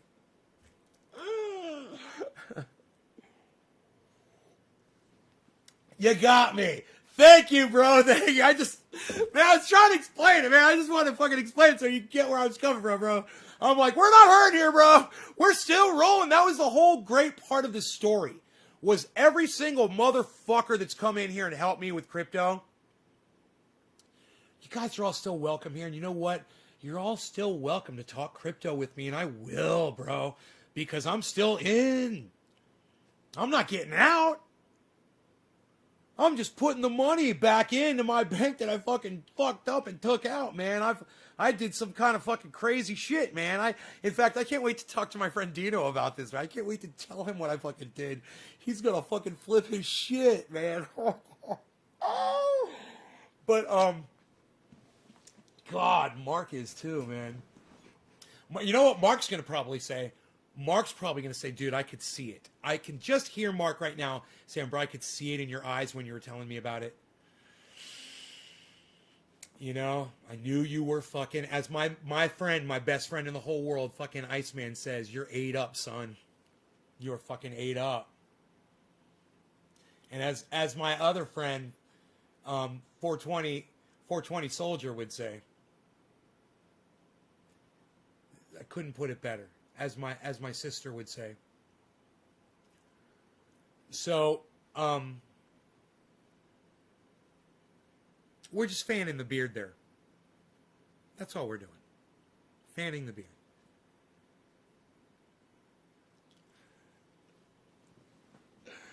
This is a not all ages podcast. I don't know if you guys realize that.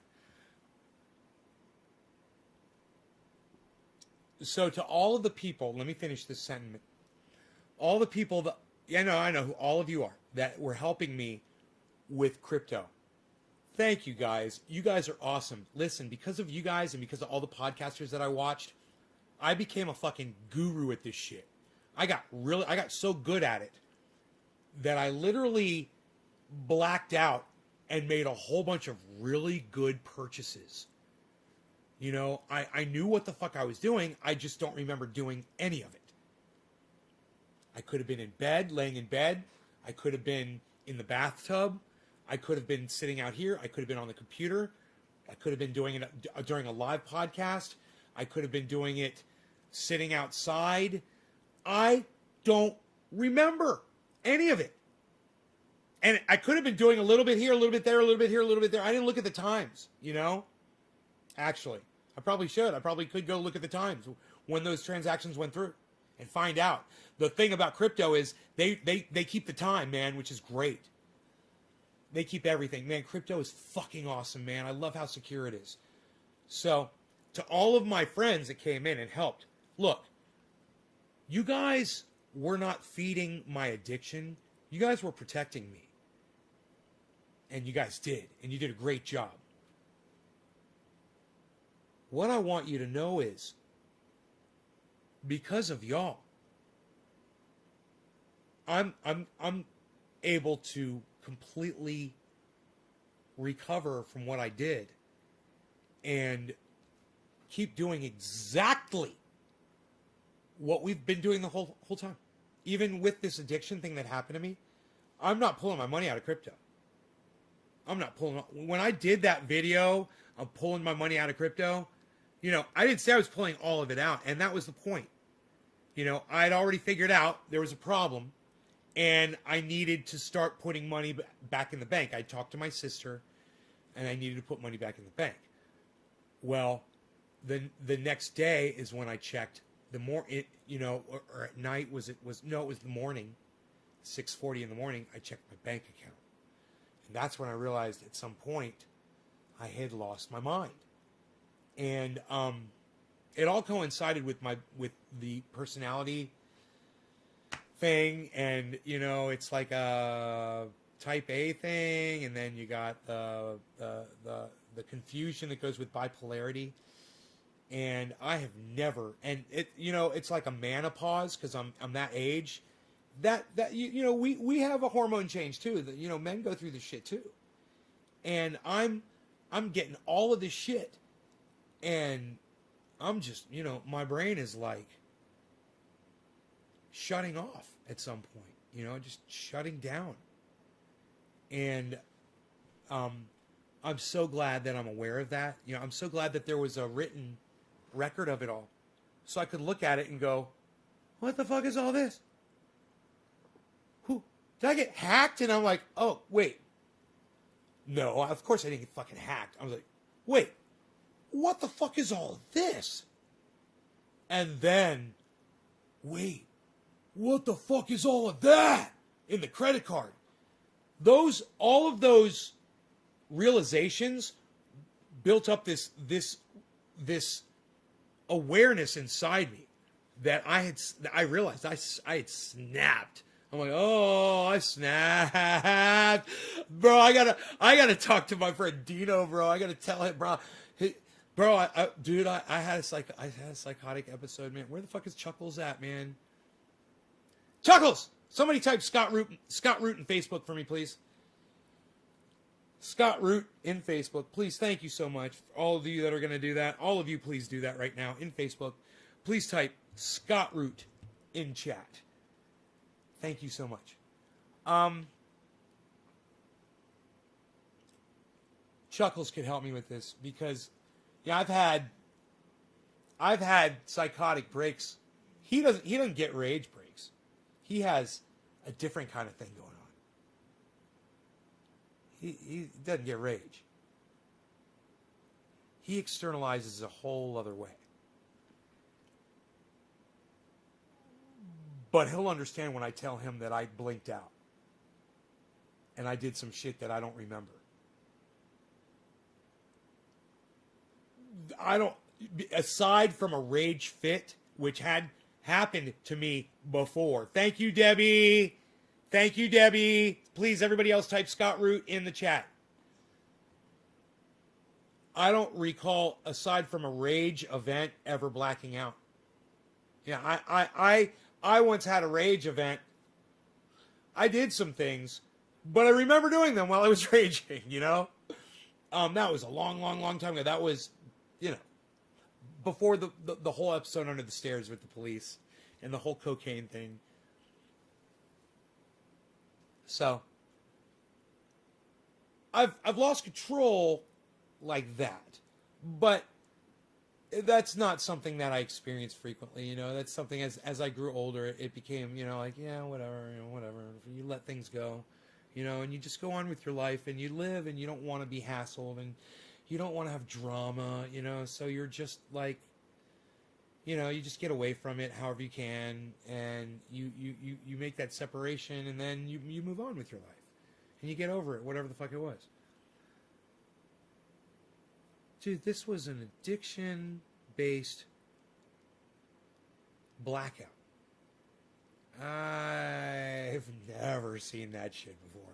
And I hope it's the last time I ever see something like that before.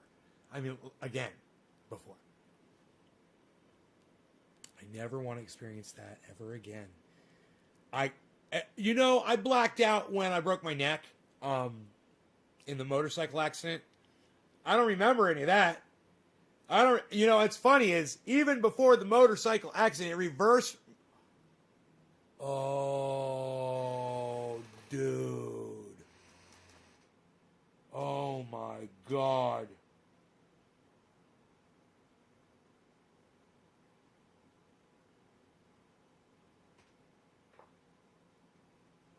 Well, what they had told me was there was no telling what kind of neurological damage I had had, if I suffered any at all. When your brain gets rocked like mine did, it's very possible that I got a little, just a little bit. I had a blackout that day from the motorcycle accident, of course, from breaking, 4 vertebrae, let's call it bra. Bro, dude, come on, he said bray, bro. Come on, dude. Holy moly, bro, come on. Dude, you're coming up, bro. Just chill, bro. I'm watching, bro. You know I'm always watching, bro. Okay, dude, cool, dude. Right on, bro. Right on, dude. 6 ribs. And I did really bad shit to every limb. My shoulders, everything, my legs, everything was fucked up. I was in more pain after that accident than anything I'd ever felt in my entire life, as far as a direct feeling of somebody stabbing you with a knife type pain. This was one of the worst things. I wanted to die. That's how much that hurt. But that was after I got out of the hospital. They didn't have me on they had me on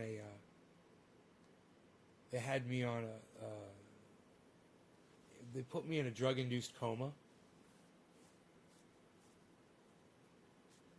From what I remember. I can't remember how long it was for. Anyway. Because I don't remember. The only actual memory I have from that day, if I really think about it, is zipping up I had a black plastic bag, a case. It was a tank bag. And it was clear on top so you could see what was inside it, and I had it. I opened it, and I remember I had some papers, and I remember placing the papers in there really carefully and zipping it back up because I was going to go to Kinko's and make a whole bunch of copies. My band was playing, and I was going to make some flyers for my band, right? I was riding a 900 Ninja, and I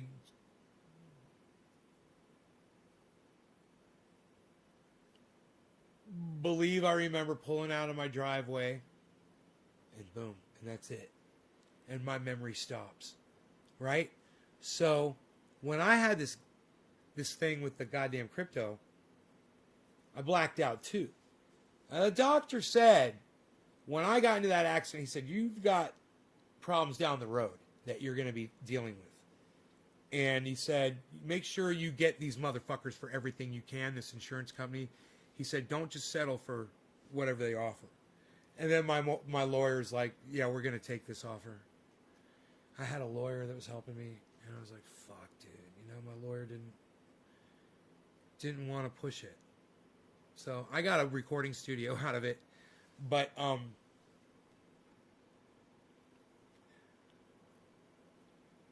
for years after that, it hurt every time I had sex. My ribs would hurt. I was having a problem. I would have a problem trying to have sex. And that really, it used to make me so mad at the person that had hit me. I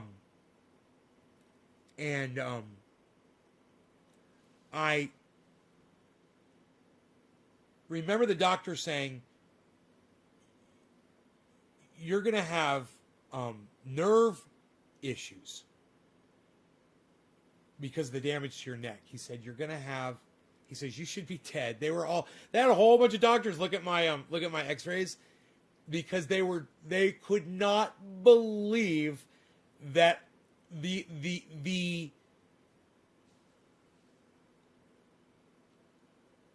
type of accident I had been involved in,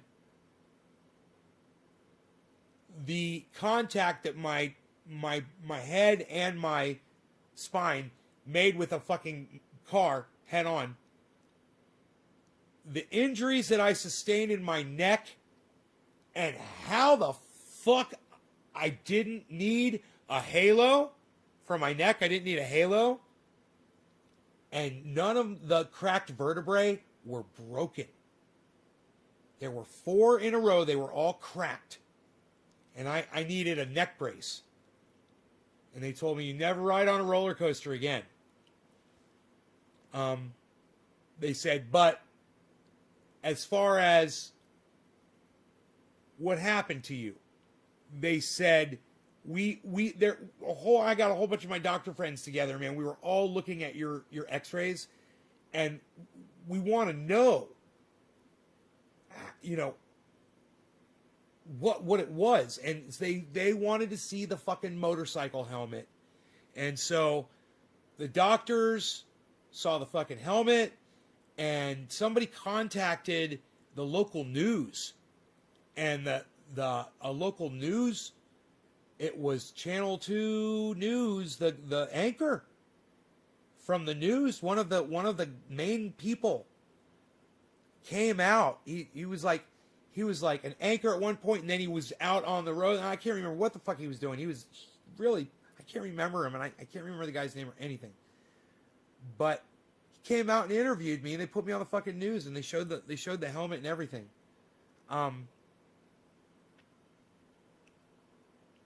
But the doctors were amazed, and they wanted to address the state of Florida. It's too bad they're idiots over there. Florida wanted to get rid of the helmet law. And they wanted to use me as kind of a poster boy. And be like, they wanted everyone to know that I had gotten in this horrible accident. And I was basically going to live, because I was walking. And I was alive, and I shouldn't be alive. I went head on with a car. It was like a 130-mile-an-hour collision. It was a 130-mile-an-hour collision, give or take.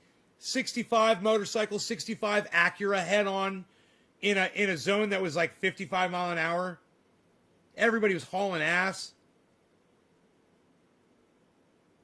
And I literally flew off the motorcycle like this, like a bullet, head first, and my head with the helmet on it made contact with the frame. I didn't go through the windshield. I should have been dead right then. I should have gone through the windshield. That should have fucking killed me. I would have killed that motherfucker that hit me at least. But no, instead, I went high because that's what we do at Nay's Garden. We go high. Let's get high. You want to get high with me? Do you want to get high with me? Let's get high.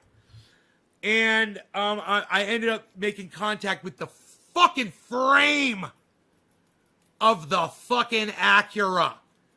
I made straight fucking head-on collision contact with the frame and antenna array of the Acura. And I've got the fucking proof in the helmet when I show it to you. The only place that helmet made contact, besides when I fell on my back like this, I fell on my back and scraped the back of the helmet on the cement, was when I went head first, right there.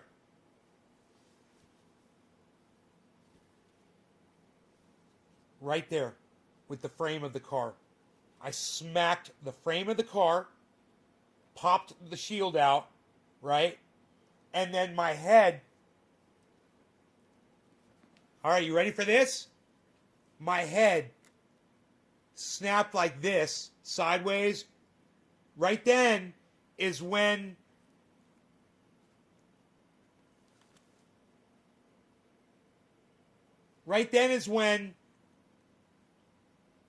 my head turned sideways. I was going over the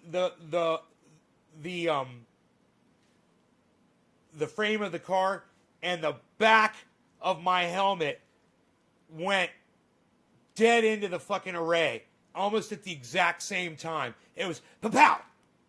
It was like pa-pow, right? Broke my neck 4 places. It was that's what broke my neck. Pa-pow. But that is what saved my life. And that saved my life too.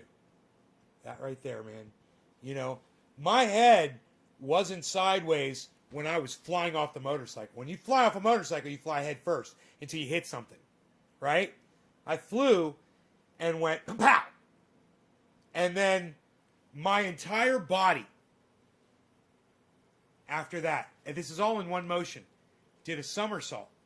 My legs flew over my head, and I rolled over backwards and landed ba-bam behind the vehicle like this, head up, flat on my back.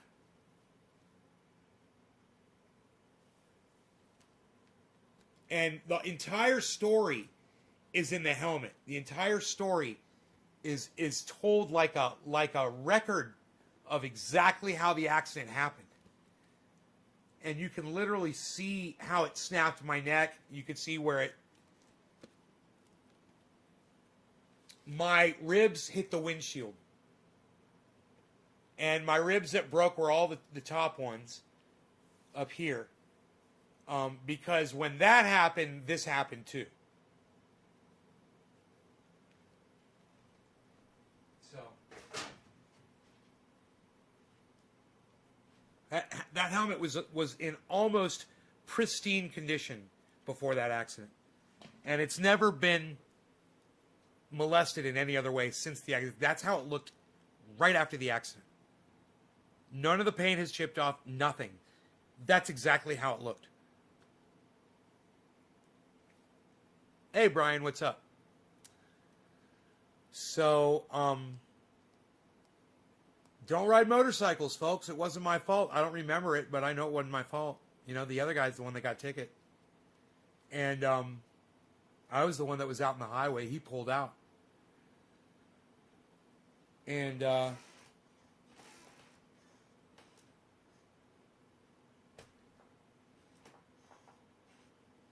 he was talking on his cell phone when he did it, when he hit me.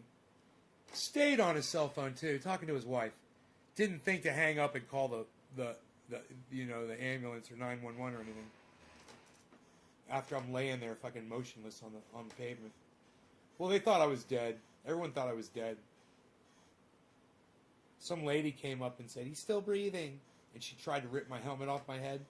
And this guy named Joe Brown, Big Mean Joe Brown, from Jiffy Lube, Altamont Springs, came running across the highway and said, lady, don't touch his head.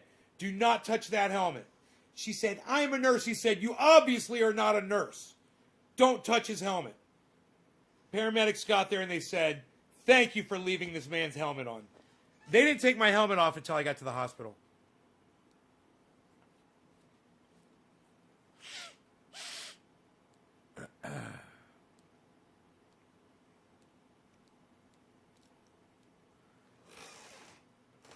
Bitch almost fucking killed me.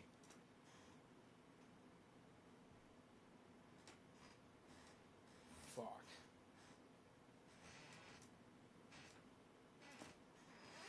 Everybody was trying to kill me on that day except for Joe Brown.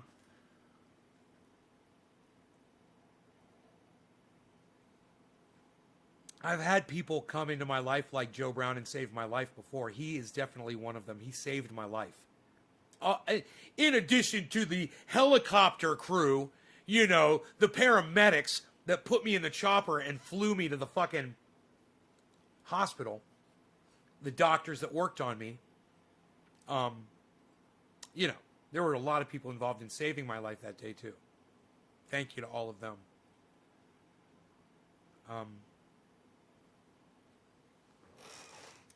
You know, if you want to avoid shit like that, don't ride a motorcycle.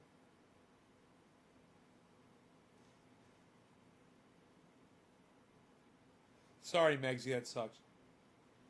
Just don't run, get rid of them. Sell them. Get rid of it. Make goddamn art out of it. You know, hang it up. Put it in the front yard as a goddamn, on a statue, fucking pedestal. You know, I don't give a fuck. Just don't ever ride that motherfucker again. You know, if the end of the world is coming or something and you need transportation to get around and survive, then you throw that bitch in a shed and keep it for that. Otherwise, stay the fuck off it. That's the only purpose I could see for having a motorcycle. You know, is you got to get somewhere, and there's people trying to kill you while you're trying to get there. You know, some kind of end of the world scenario, some sort of Walking Dead situation. Are we smoking? You guys, come on, man. Nobody's freaking smoking here. Come on, people.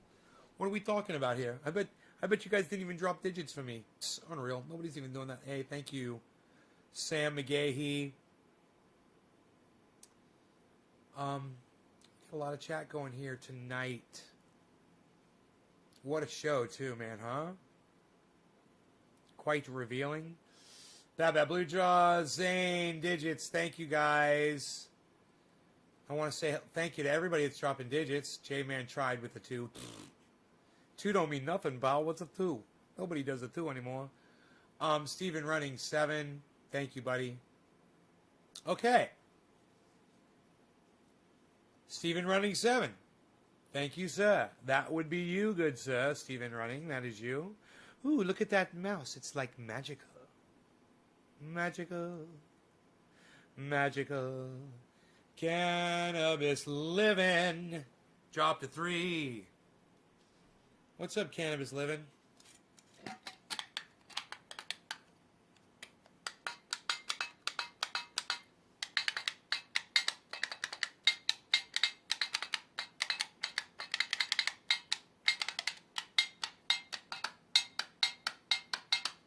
My ex got killed on the back of a motorcycle riding with her current boyfriend, and he lived.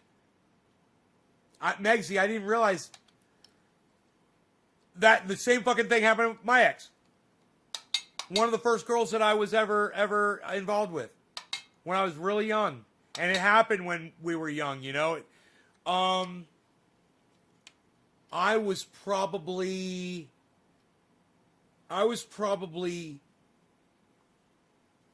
God, man. I was probably 18 years old or 17 years old when I heard that she died, man. And I was just like, what, man? Sucks, dude, you know? Fucking sucks, you know? Oh, God, man.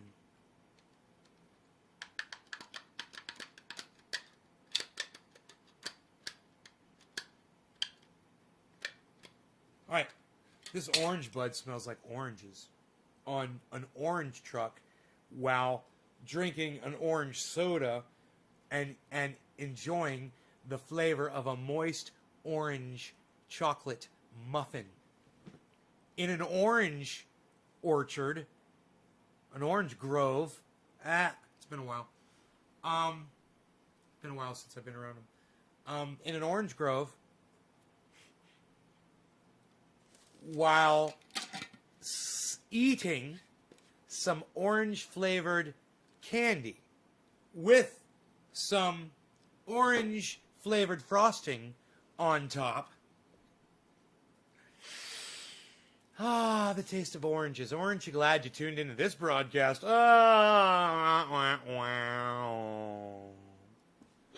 right. Cheers.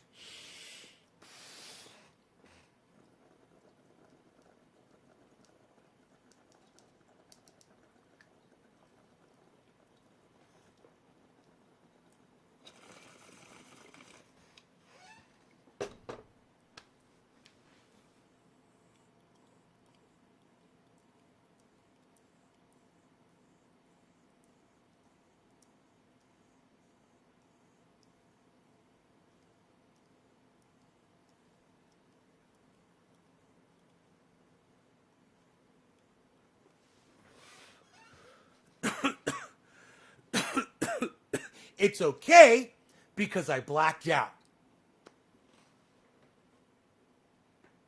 That's the punchline. Those of you guys that waited, congratulations. There it is. There's the punchline.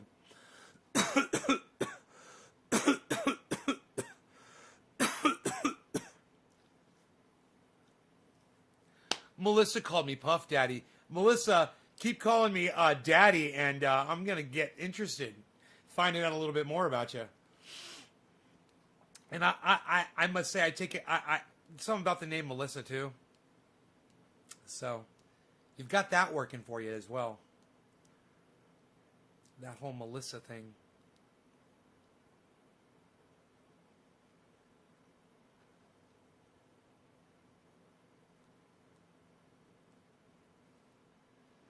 Oh, man, you know what? Those of you guys that like hearing about the Roxer, I have a great Roxer story for you guys from today. So, I decided to work on it. It had some problems with the top and the windshield. And, man, I was looking at the windshield, and there's always been these two spaces on both sides of it about, they're wide enough to stick a rag through to block up the holes. So I stuck two rags through those holes to drive around because air come through and it was pretty fucking cold in the morning. It still is. Gets pretty cold in the fucking mornings. So turn the heater on and have those little rags in there and you don't have to worry about. But I was like, I wonder why they didn't design this windshield properly. It's just these two little rectangles. I know they probably make windshields for a bunch of different vehicles. Maybe this is a universal windshield or something. It's just a little different on this vehicle. And I was looking at it, and I noticed that the lip that sits on the hood was a quarter of an inch above it. And I was like, when I did that, I just figured, I was like, it's probably not supposed to sit on the hood because it doesn't want to. I mean, when I put it on, when I mount it, it sits at quarter of an inch above.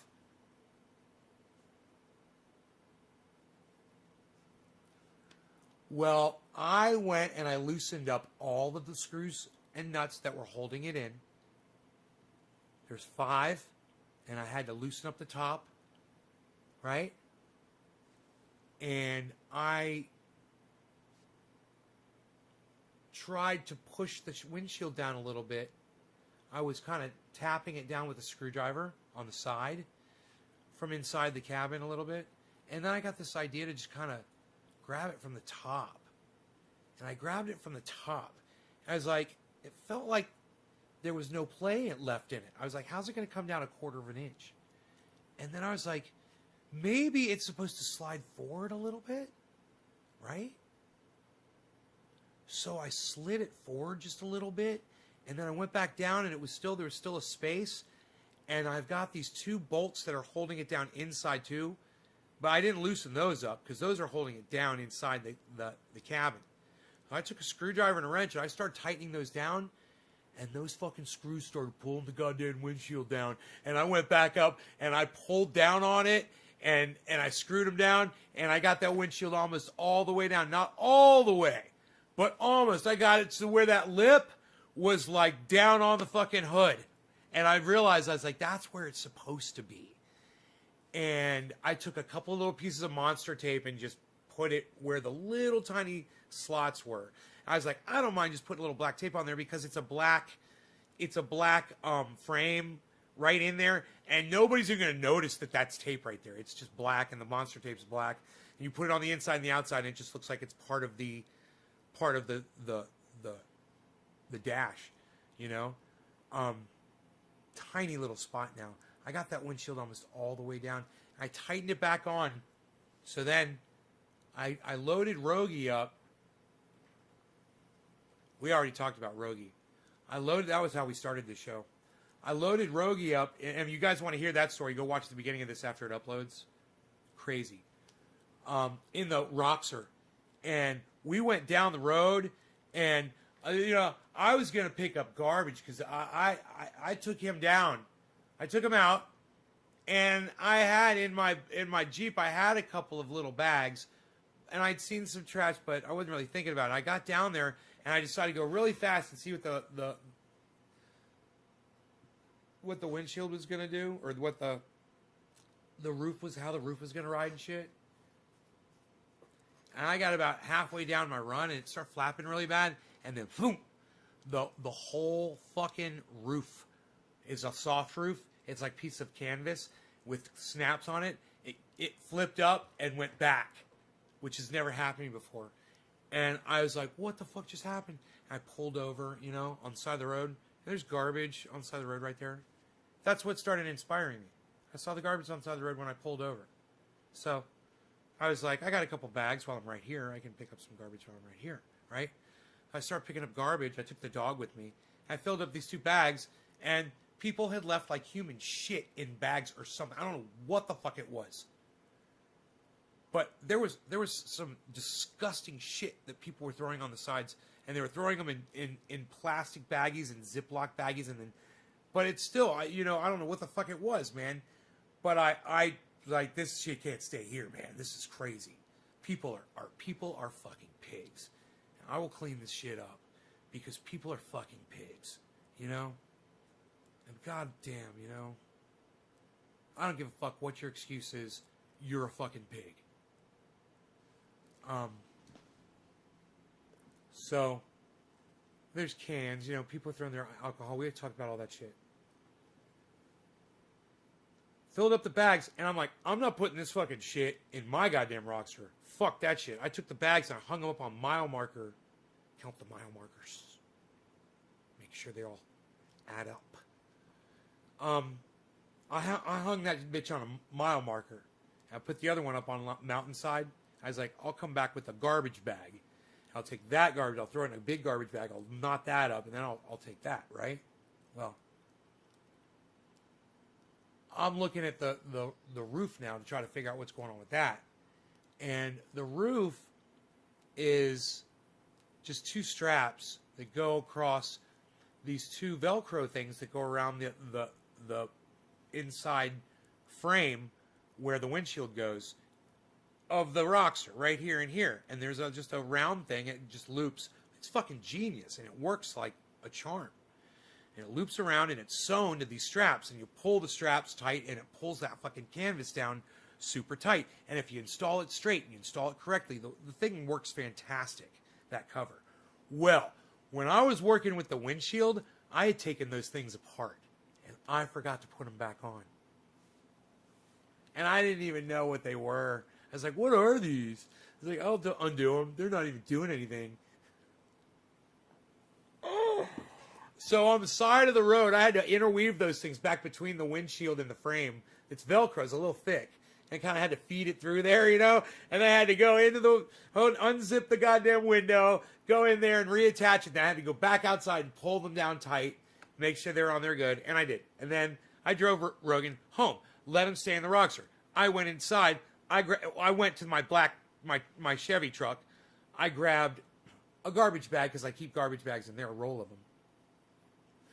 Which I'm going to have to keep them in the Rockster now, too. Put the bag in the Rockster with Rogie and went back down the road to go get the garbage. When we went down there, I got to this point in the road where I had remembered there was some other garbage. And I was like, I got to get this other garbage. I was like, I'll pick this garbage up first because that garbage has got fucking human shit in it or something. And I don't want to fucking drive around and work with that shit in a fucking bag. That's the last thing I'm putting in this fucking bag. So, I go over to where the garbage was laying on this guy's property. He's my neighbor across the street. He owns the whole fucking mountain, right? He was rude to me once because I was flying my drone. You know, he's just rude. And, you know, I'm driving down and I find where on his property, on the road, right, on this side of his fence, it's not his property, it's roadway. You know, it's definitely roadway because his fence is the property line.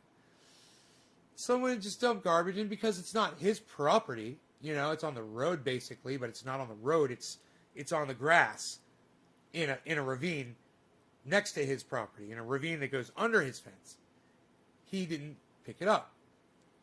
Do you know how many times he's driven by that garbage that he knew that garbage was there because it's on his property and he decided not to touch it? I'm going to tell you. I went to go pick that garbage up. Now, I had thrown another bag of garbage on top of that garbage about 2 weeks ago. I knew that garbage was there. But I didn't look at it. I just threw a bag down there because I saw another fucking bag with stuff strewn all over the place. I was like, oh, when I come clean this up, I'll just get it all. It's right here. That was the pile of garbage I stopped to pick up. I went down there. I picked up my bag of garbage. It was all fine, tidied up, threw it in my bag. I looked at that garbage. There were 3 bags of garbage there. I go to get the first one. Now, the tops of these bags had been completely not torn open, but the sun had literally disintegrated the entire tops of the bags. Disintegrated them. Underneath, the bags were disintegrating, but not as bad. They were coming apart. Not so bad that I couldn't fold them on top of each other like a big fucking sandwich and pick them up, right? First one, I had to peel it up off the ground. And when I peeled it up off the ground, it was all moisture and it had been like that for goddamn fucking years, bro. These bags have been there for so fucking long. I just noticed them because I was walking my dog down there. So I never seen them when I was driving by because they're down in a ravine a little bit. And you're watching the road. You know, and it was right by the road, but that's why you didn't see it, because the ravine. All the other people that have ever walked by there, they've all seen it. not a single one of them cunts, my lovely fucking neighborhood cunts, decided to be a fucking, a decent person and bring a bag with them one day and scoop those up, especially when they were fresh and they were just bags. You just throw the bags in a fucking bag and throw it in the garbage and be done. No. Time after time after time after time, people decide, including this guy that lived there, because I know he'd seen that shit. It was on his fucking property. And it was right by his driveway. Decided to leave that shit laying there. And I peeled up the second bag. And it was even worse. It was cat food cans, beer bottles, whatever, old paper towels that were disintegrating in the sun. And a lot of them were filled with water and stuff from the rain. I tried to fold that one up, and it started coming apart. I was like, motherfucker. I started cursing him. I was like, motherfucker. And I reached over, and I grabbed some of it, and I reached a little further underneath. I'm wearing gloves. Yeah. So I reached a little further underneath it, and I got it. And it folded over, and I got that. I went to the third bag, the one that was on top of all the other two, that was most exposed to the sun. And that one was all disintegrated, and every single thing that was in that bag was just laying there. And I had to pick up every object by hand and throw it in my goddamn. And there were 25 pieces of little garbage right there. I had to fucking pick them all up, throw them in my fucking bag. I got every goddamn scrap of garbage out. I cleaned it up. And I moved on down the road, right? Dogs in the vehicle. And I get down the road and I pull over. And there's a telephone line. It's just laying next to the road. And I'm like, somebody threw this over here? What the fuck is this? I'm looking, there's no telephone poles. I start walking. And this fucking wire's going and going. I got the dog with me. I'm like, look at this goddamn line. Dude,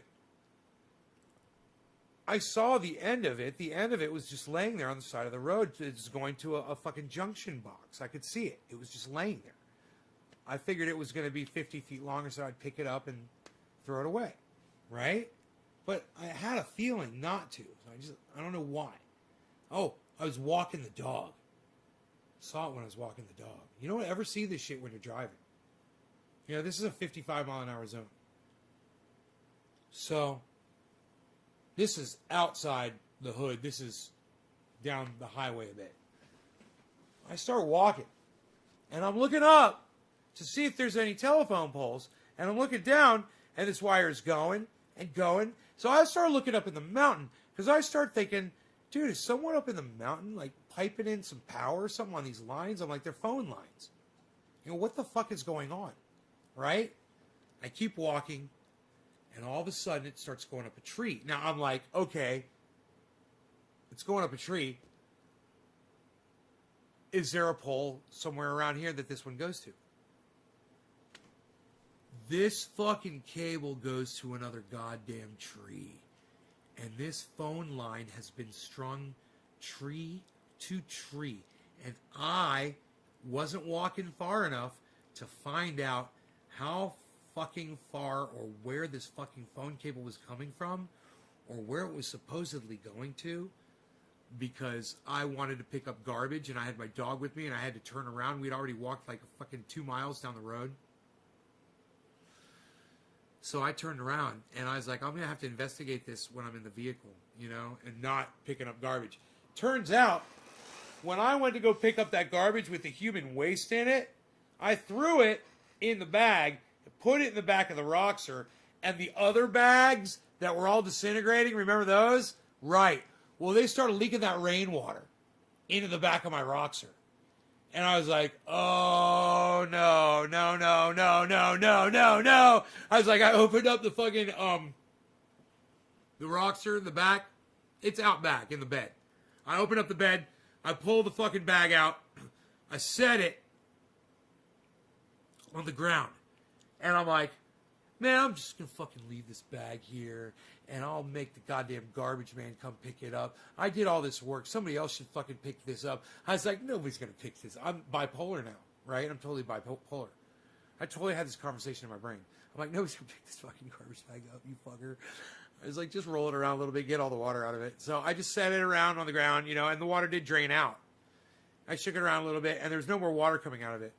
I was like, okay, and I knew it was just rainwater, but I just, knowing what else was in there, and even though those were in separate bags, I just didn't want to have nothing to do. And the rainwater was underneath it, but I was just shocked that there were already holes in the bottom of this bag.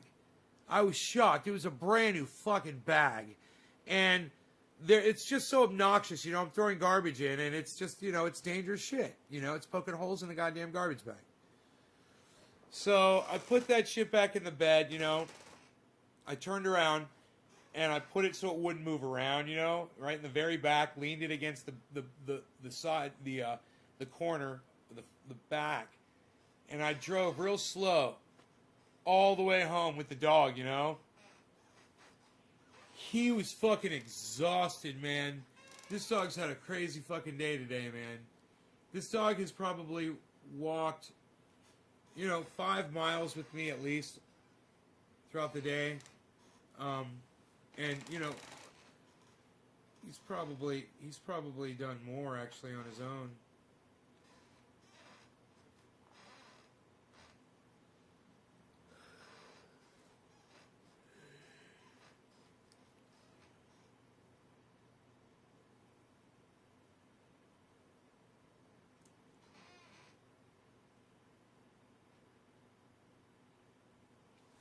Megsy, that's crazy.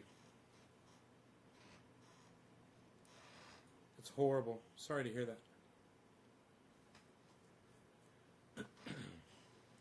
So, you know why I'm doing this with my hair? Because I'm about to rub more oil on it.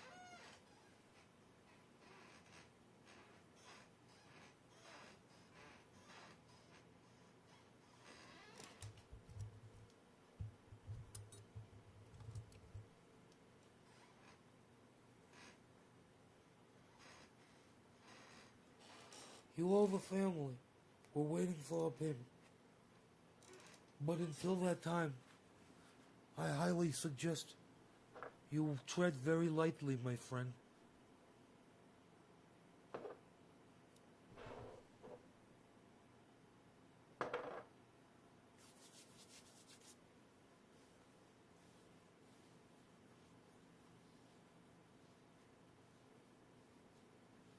Ooh, I gotta get up into my scalp. I can feel pain up there. Dude, what did I do to myself, man? Oh, that feels so good. Just soothing back there. Oh. Not, it didn't get to the pain that quick. It was just the coconut oil on the skin, it feels so good. It just, oh.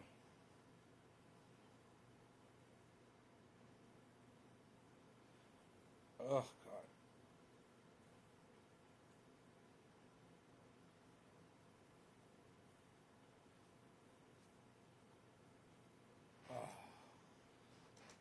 Oh my God. I don't think I'm going to offer the large jar of triage oil anymore. That was so stupid. It was such a crazy loss. You can't get that back, especially if he throws it away, man. Oh my God. Oh. Fuck, I hope he doesn't throw it away. It's so easy to get that, reclaim that when it's glass, He says there's tiny bits in it. I was like, yeah, I know. If you melt it all down to a liquid, you can get it out.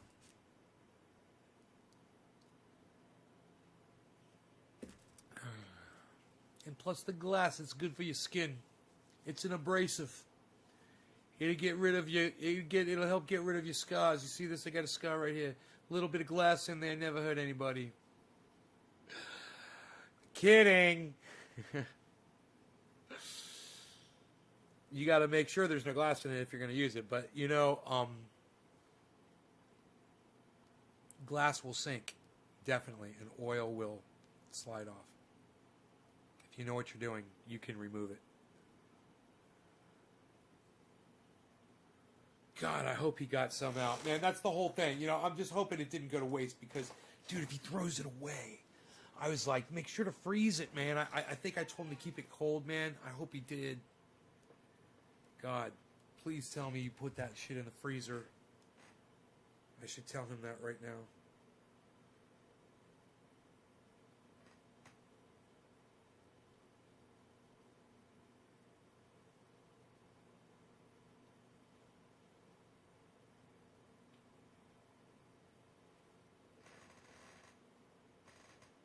Oh, he got my text. He never responded.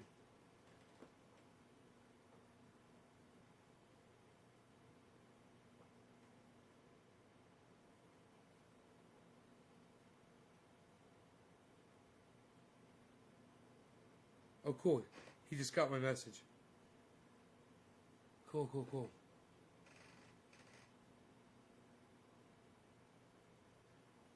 He's getting my messages, but he's not responding. God, man, I hope he responds. It's like, we need to submit that. We're filing the fucking insurance claim on that motherfucker.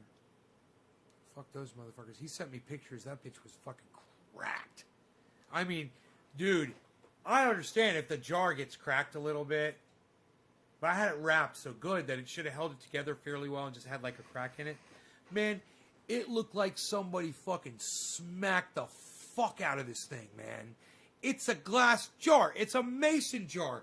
It's very similar to this. It's a little smaller. It takes a little something to crack it. But I guess you know the pressure? The pressure?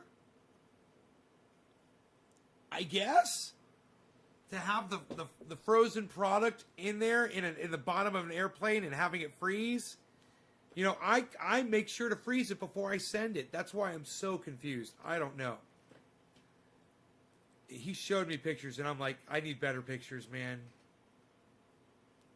It just, you know, it shows cracks and stuff, but...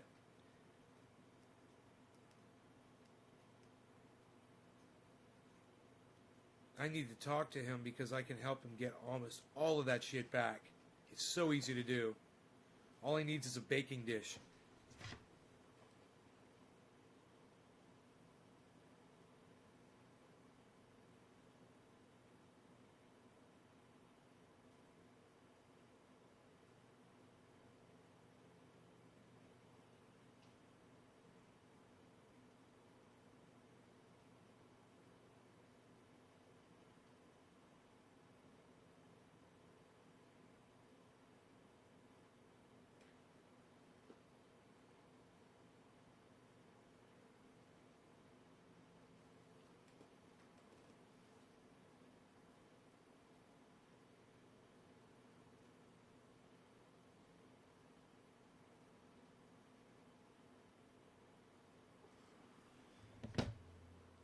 Oh my God, man. I can't believe that thing fucking broke like that.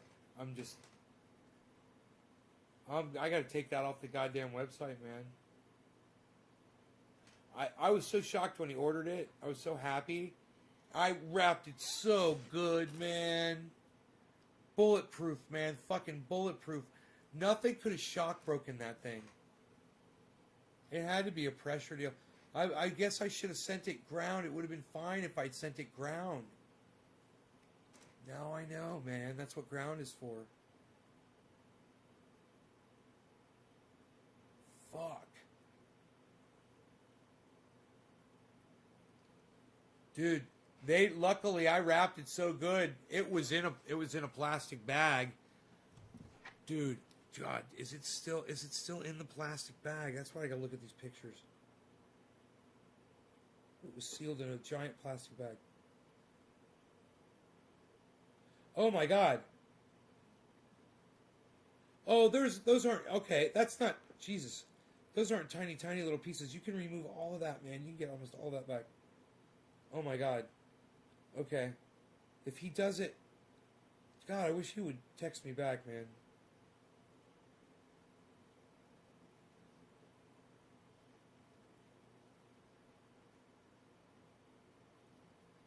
He said He said a bunch of tiny pieces, man, and I just don't see that. He can get all of this, man.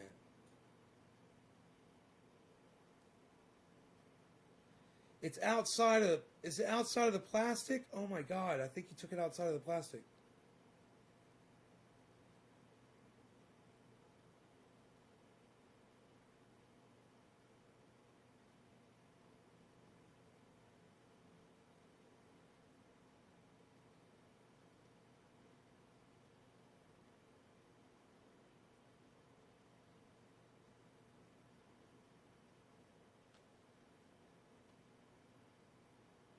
Huh.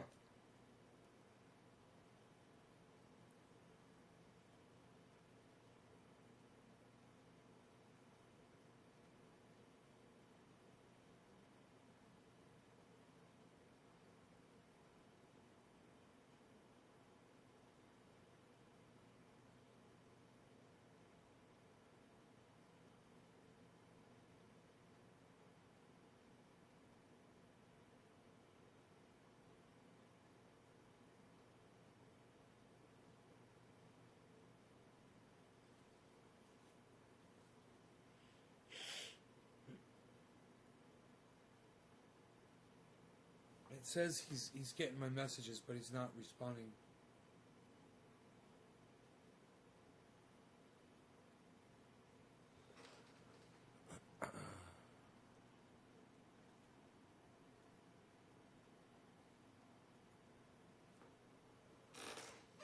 Poof.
I'm gonna make myself a nice salad tonight for dinner.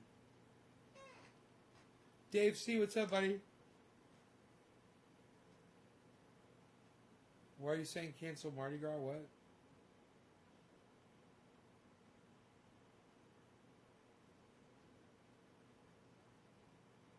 Is that a demand?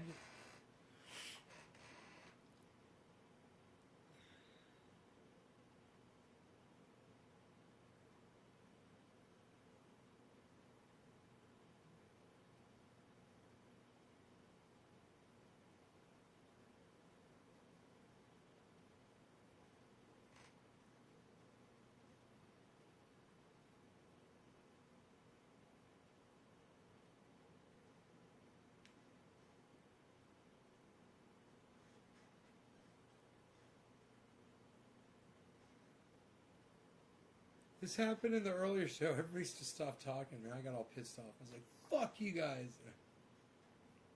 Ended the show. That was like hilarious. I was pissed. But I got this bipolarity going on, you know? Oh, God. Watch my numbers start taking off now because I'm going crazy. Oh, my God. He's flipped his shit again, man. It's like old trending days back. California opened up restaurants.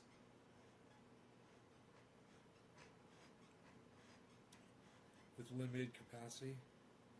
God, I'd love to sit in a fucking restaurant again, man. I want to go to Howard's Grotto. You know? Maybe go to that one. There's a Chinese restaurant in Clear Lake Oaks. Oh, God, man. They got this one thing. It's called... I think it's called honey coconut chicken. No, coconut honey shrimp. Oh my God, dude. It's fucking heavenly, man. It's fucking heavenly, man. I haven't had it in so long. Would I sit in a restaurant? Yeah, dude, I'd totally sit in a restaurant. I sat in a coffee shop today. I talked to people, bro. I socialize. I got to, bro. I got to get out. You know, but we're all wearing our masks, everybody. And we're all keeping social distance and everything. You know, I'll walk my dog around people and have my mask on outside. I don't take my mask off till I'm down the road. Just in case somebody walks up to me when I'm sitting in my vehicle.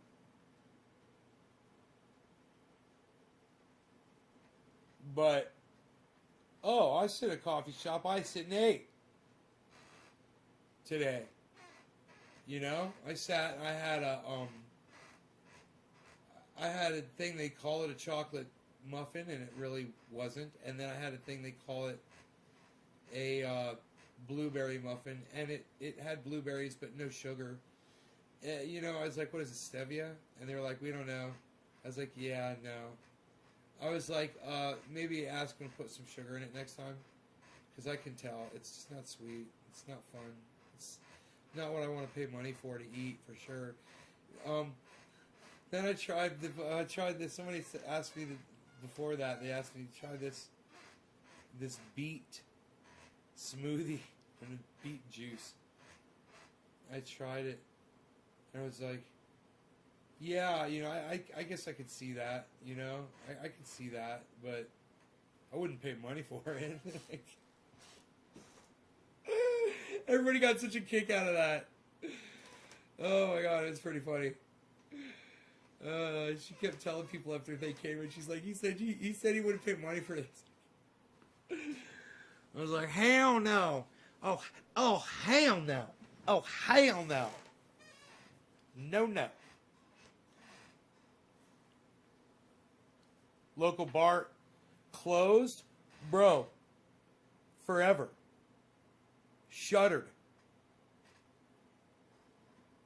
They're not reopening.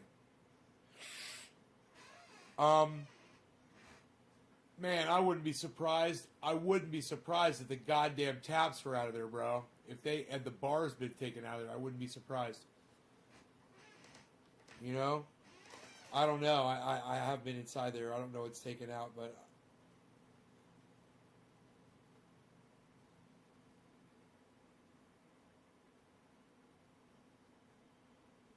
someone asked me if I wanted to buy it, and I was like, fuck no. I don't want to own that motherfucker. No. What a bunch of goddamn drama that you have to deal with when you own a bar or restaurant. You guys are a whole different breed. Kudos to y'all. I could never do it. I don't have the patience for people, man. And people are douchebags.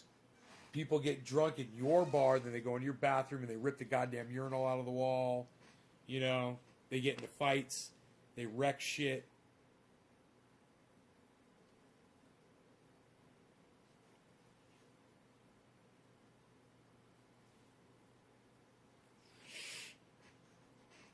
Oh, man.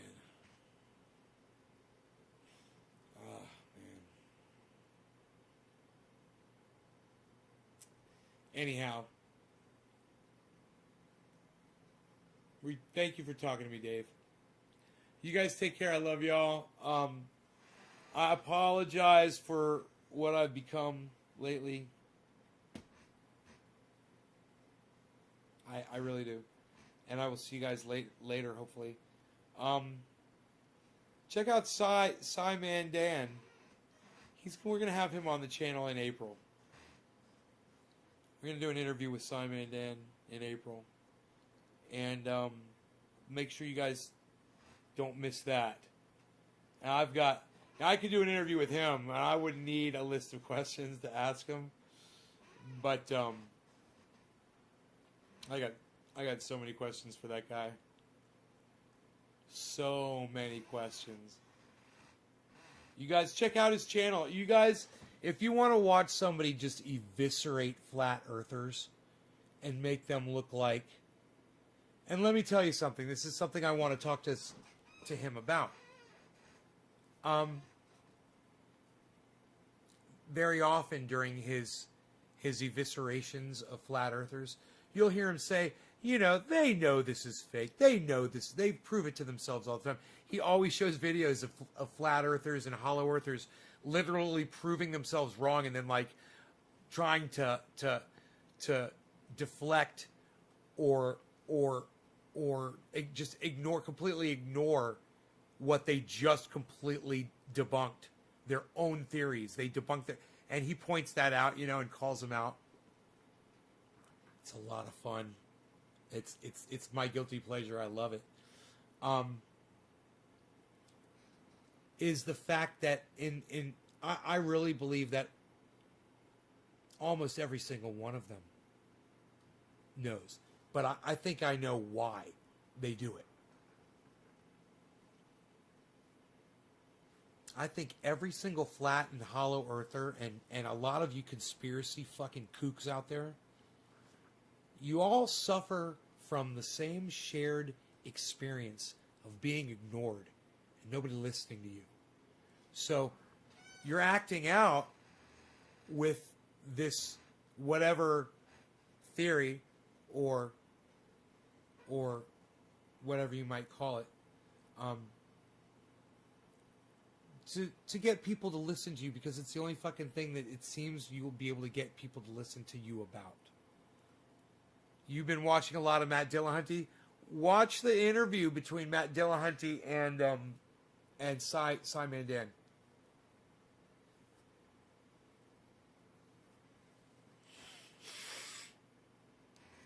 I love these guys. These guys are like, they're like my fucking heroes. Matt Dillahunty, you realize he treats people exactly how I want to treat people too. And he gets away with it on his show, and people love him for it, and people hate me for it. You know?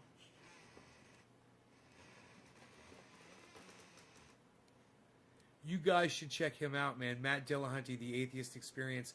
And make sure you're watching Cy Mandan. And make sure you give him a shout and say thank you for coming on the show and changing my life forever. Like Graham Elwood did. Like Ron Placone did. Like Jimmy Dore has. Steph. Arn Ra. You know, Robert Mulligan, Billy Ballantyne. All the people that have come in on this show have changed my life in one way or another that I've interviewed. Check out the interviews at naysgarden.com. Check out the beginning of this show if you missed what happened with Rogan.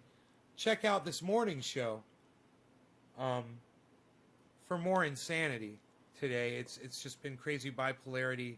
I got to get the fuck out of here. I love you guys. You guys take care.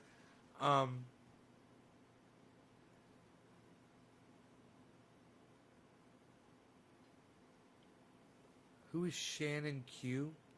Steven? Who are you talking about? Shannon Q? I don't know who that is. Oh, is she on the Atheist Experience? All the girls on the Atheist Experience are hot, bro. It's got nothing to do with the way they look. It's all up here, bro. They're all intelligent. This is the most attractive thing I will ever see in a woman, is a woman who is intelligent. I am so drawn to that. Just like I'm drawn to guys who are intelligent, like Cy Mandan, Matt Dillahunty. These guys are intelligent. Billy Ballantyne's intelligent. Robert Mulligan's intelligent. My best friend, Iceman, he's so fucking smart. He's so good with numbers and shit too, man, and business, and he's so good with dealing with people. You know, and he's good with staying, you know, he's so smart and level-headed, and he's not here a lot because he's starting a new business, man, but he's fucking awesome, man. I'm blessed to know, and I don't like the word blessed, but the people themselves are a blessing. It has nothing to do with God or religion or anything, but they are something that have come into my life that have changed it in a positive way forever, and I'm forever grateful to them, those people. Thank you, all of you guys. And then check out my friends, Ron Placone and Graham Elwood. Check them out. Check out Cy Mandan. Check out Jimmy Dore. Check out Lee Camp. Don't miss them. Don't miss out. Go follow their channels. Oh, this feels so good. Oh my goodness. After all that yapping. I think I might just pull out one of my guitars after I close this show and rock out a little bit. All right. You guys take care. I love y'all. Bye-bye. I was kidding about the guitar thing. I'm not going to do that. I was just fucking with y'all. I'm so bipolar. Oh, I'm totally going to watch fucking YouTube. All right. Bye, guys.